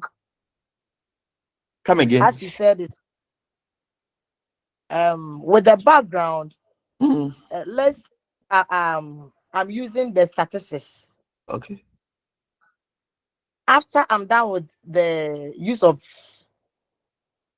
let's say after I'm done with the statistics, can I explain the topic? Oh yes, yes. I was even about saying that. So you can use the techniques. All those I've said. You can use more than one. You can use statistics. You can use statistics and story together. You can use quotation and statistics together. You can explain and still give a statistics. But that is where brainstorming is important. How many words are you expected to write? Into the normal culture said 200 words. Now introduction on 155 words. And then they say write 2 paragraphs. Let's say introduction and the first body paragraph. An introduction 155 words. I should say what if 200 man? They're going to use 45 words for say you didn't do proper planning. So you have to plan. That's why the brainstorming is important. So my answer to your question is that yes, it's done, but it should be done with a proper plan. So if you really want to write any good essay, also plan is, that's why people as I'm so much tracy, almost 30 much tracer, then their points are done. Then they cancel and they go and write another one before they realize, hey, Charlie, time is cool. So before you put your pen down to write any essay, thorough planning might have gone on. So at the background, these are the things you can do at the background. But after capturing our attention, you are not done. You have to give us a thesis statement. The thesis statement tells us what you are going to do or what the rest of the essay is about. Into what story, so you have a plan chain, I want to sense. Because of that, I cannot help to spend the time in my next 3 paragraphs to talk about ways that as a country we can stop galamsey. So I can say, okay, now the next 3 paragraphs are going to tell us how we can stop galamsey. Now, after doing that, so the thesis statement basically talks about what the rest of the essay is going to talk about. People are normally used to saying that the essay discusses 5 importance. The rest of the essay, this essay explores and all of that. These are the thesis statements. Now you also have most of the times you have to give us the plan. So in talking about the 5 examples, I'll first talk about the health implication of galamsey, the economic implication of galamsey, and lastly, the fairness maybe to help economic and maybe the environmental implication of galamsey. Where implications here, so what solution? So you just have to give us the organizer. See, for instance, Okasa background maybe. So this essay, this is the thesis statement. This essay will discuss 3 ways Ghana as a country can deal with illegal mining to bracket galamsey. The essay will begin with banning. The essay will begin with the revocation of LI 124 or something, or 1254, comma, continue with, the essay will begin with the revocation of LI whatever, declaring a state of emergency, and end with applying chemicals in the polluted water as the final point or as the final method or final way as a country we can use to deal with the menace. And to know what I can obey, what sounds what our organizing our mind. make away first from hand, make away from hand, make away from hand, make away. Then you are down with your introduction. So this is the introduction. You go to the body, and the body we have three main parts of the body. You have the topic sentence, the supporting. I have a question. Hold your question after that. Please, I So have write a it. Don't question. forget. Yeah, I'm saying that write it. Don't forget. Then you go to the body paragraph. So these are what you have to do at the body. Now, in body paragraphs, we're normally talking about a single idea in that body. And you know, about you are talking about how we as a country can control. I'm saying you're talking about okay, we should declare a state of emergency. So ideally, academically, in terms of academic essay that I'm teaching now, the whole paragraph should talk about declaring a state of emergency. Okay, state of emergency, and then a year or mobile day. So that paragraph. So the controlling idea is declaration of state of emergency, and that idea should be captured in the topic sentence, topic of the paragraph. And of course, you are going to use other sentences to support. So we say that a very good paragraph has only one idea: declaration of the state of emergency. And so was our paragraph should support the idea declaration of state of emergency. And then any good paragraph also ends with a sentence that sounds like a summary of the paragraph. We call it the concluding sentence. So that the main part of a body paragraph. In the paragraph, can be about revocation of LI, whatever. Then I will all the sentences you use in there are supporting sentences. And then when you're ending a paragraph, you try to bring a sentence that will more of summarize what you've said. We call it that concluding paragraph. So this explains what the topic sentences have done that. Controlling idea, to general. So he's giving examples of a topic sentence and then which one is good and which one is bad. Yeah. He's giving examples. Topic sentence must best suit. Okay, these are objectives on how you are going to do that. Body supporting sentences. Okay, so I think as and when it goes on, everything talks about the part of the body paragraph, which I've explained already. So supporting the sentences in the support the main idea. When you break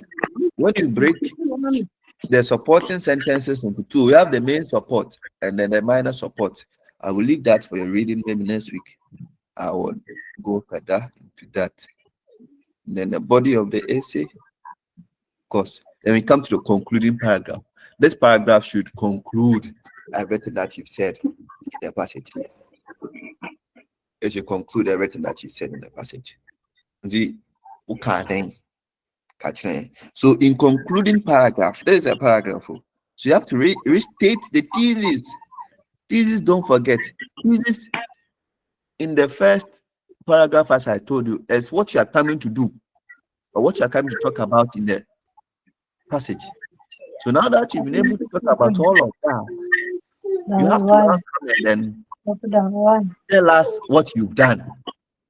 So the essay has described in detail with significant example and statistics 3 ways that we can deal with the Galamsey menace. First, it talks about the revocation of the LI. Second, it explored the importance of addition of chemicals in the water. And lastly, the essay delved into the declaration of a state of emergency as a method or as a measure of bringing the menace to an end. Summarize the point. Summarize the query. Give a personal reflection on the point. Now we come and talk about if these are done. I have no doubt in my mind that Ghana as a country are going to smile again, because for a long time we are going to see our rivers turned blue, you've ended your essay. Begin with the conclusion signal and then all of that. Yeah. So basically, that is how you write an essay, and those are the parts. So that is the concluding paragraph, and those are the parts of the concluding paragraph. In different words, summarize the point you've written in your paragraph, and then give a reflection or consider future directions and all of that. Referencing. These are not difficult, but maybe I'll let you go and read on it next week when I come, or next week when we meet. Just ask a few questions on it. Then we'll move to the last unit, and then try to summarize the whole course in what you've done. Questions? I will accept 3 if there are any. Then we can close for today.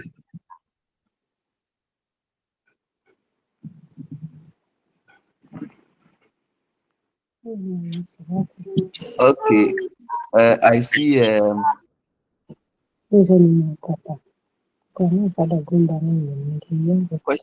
Question. Does anyone ask a question? Please, sir. How many units are we covering? Yes, sir. In this course? My question is, sir, please, my question is, when you were addressing the how to write the letter, you were saying you cited an example. Call you later. Nana, go on. Yeah, you cited an example with a question whereby the writer has been specific that the writer should write about maybe 3 main points. Okay, and you said that the paragraph should be 3. And my question is, with the introduction, I think the introduction must come first before stating the 3 specific points, making the letter having 4 paragraphs, and then concluding with another paragraph, making it 5. Is that not so? Or maybe that's how my understanding is, but I don't know how Sammy said that if you have cited 3 points, that means the paragraph should also be 3. The paragraph should be. That's where I'm confused. Don't be confused, Nana. Listen. Afoko. Ana Afako. It's Afako. Hey. Afako. I thought it's Afoko. Afako. Yeah, no, Nana, listen. Okay. The number of paragraphs should not be confusing at all. Introductory paragraph is only 1 paragraph, right? It's the body paragraph that you can have a lot of body paragraph. If you are talking about ways of controlling galamsey, you can talk about 5, 4, 3, 2. So the number of ways they tell you to write about, those are the number of paragraphs you are going to write about in the body paragraph. You get it? And then the concluding paragraph is always going to be only a single paragraph. So the number of paragraphs shouldn't confuse you at all. Introductory 1, concluding 1. As the body paragraph, that can be a lot depending on the number of things you have to write. Awesome. Go ahead. Okay, Nanajwa. Nanajwa, go on.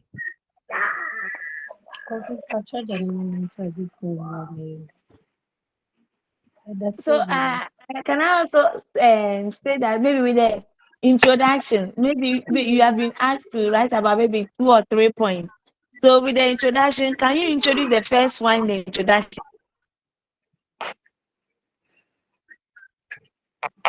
And then you come and then you elaborate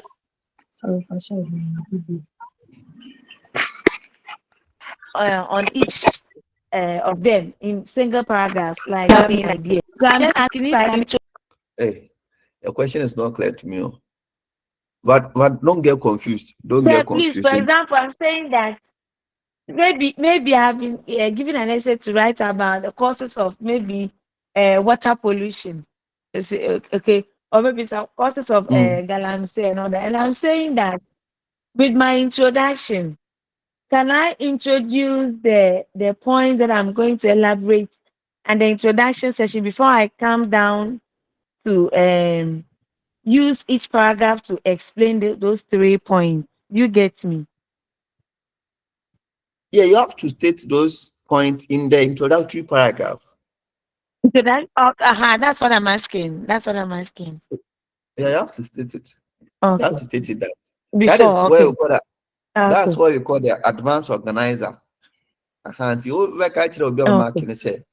In the body paragraphs, I will talk about this one first, this one second, this one third. Okay. Okay. Yes. Wilson. Yes, please. Thank you. You're welcome. Wilson, lastly. Okay. Okay, please. I want to know the number of units that we are supposed to cover in this course. The number of what? Units. Hello, sir. Yeah, the number of units, and then if you can list them for us, please. There are 6. Don't you have the module? Oh, there's a course module. More of your textbook, if I may put it that way. Yeah, that is where we take these slides from. And we are just here to help you with the understanding. So I think there are 6 units in there, but units 3, 4, and 5 focuses on all of sir. it. Thank you very much. Yeah. So get the module. For those in UCC, I think I shared it the other time. So you can. Okay. So I think we've done a lot for today. And then if you're not getting tired, I am getting tired. So Nanaya. It's been nice having you. I really wish I can help you more. Let me say this finally, go away. In my undergraduate studies in UCC, I was fortunate to go through some experiences. And I'm a year student politics, kakra. So we were so soaked in politics that I didn't come to school knowing that even you can go for positions on campus. So we came and then we got into it, got interested, and we were doing some. So I stood for positions on campus and then I won. You get so much fixated in a position that you cannot even take your book and read all of that. So there were times you were going to write exams and then you've not read anything, but you have to go and write. Why am I saying all of this? I'm saying all of this to appreciate the fact that I understand that some of you, one, are elderly, then learning to capture somehow. It's not like the first or when you're young that you could learn fast. And 2, some of you have a lot to do.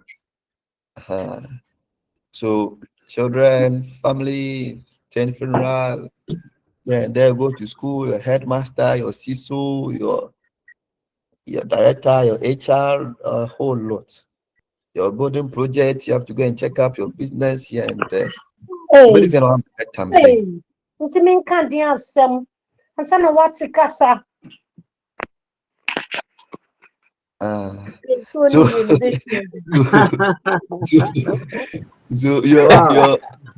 your issues are a lot.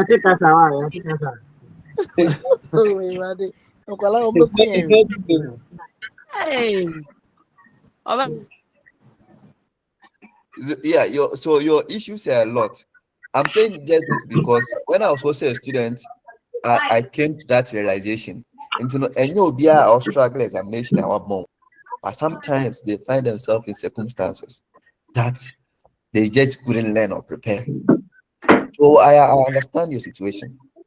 Because so at least, although we're good students, but at the time we were praying for D's and E's just to pass the course.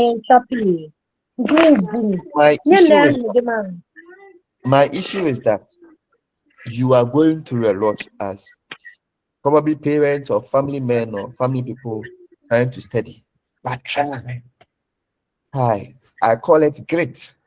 Grit. Go and find the meaning of the word grit. GRIT. JRIT. In fact, we look at the causes of kakra. Yeah, causes of kakra. Neoni.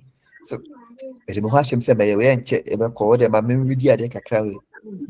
Because it will interest you that maybe you would want to go ahead. Or you want to further or something or an opportunity, but from that, oh, I transcript, I have this course, but I don't really understand anything about the course somehow, some way. So try. Little reading assignment I'll give to you, try and read. Now the reading assignment is go and read on the references, how we do references and plagiarism and all of that. And then generally read that unit 3 and 4 and 5. Read, just read. And yet it's not technical, like the phonetics. Yeah, when you are reading, you understand. Read. And then I'll be asking questions in our next section. I've also given you an assignment about the syllable structure. Try, go to YouTube, try to ask Google and all of that, research, and everything will be fine. So it's been nice having you today. See you again next week. Bye bye.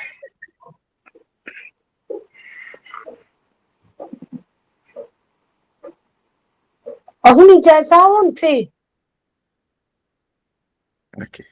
So I've seen your emojis. So have a nice day. Have a nice day. Bye. Thank you, sir. Bye. Thank you, sir.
Furnace.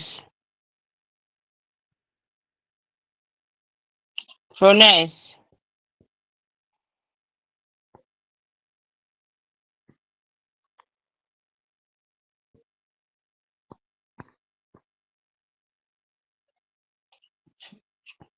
Furnace.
Yeah, please, 20 questions.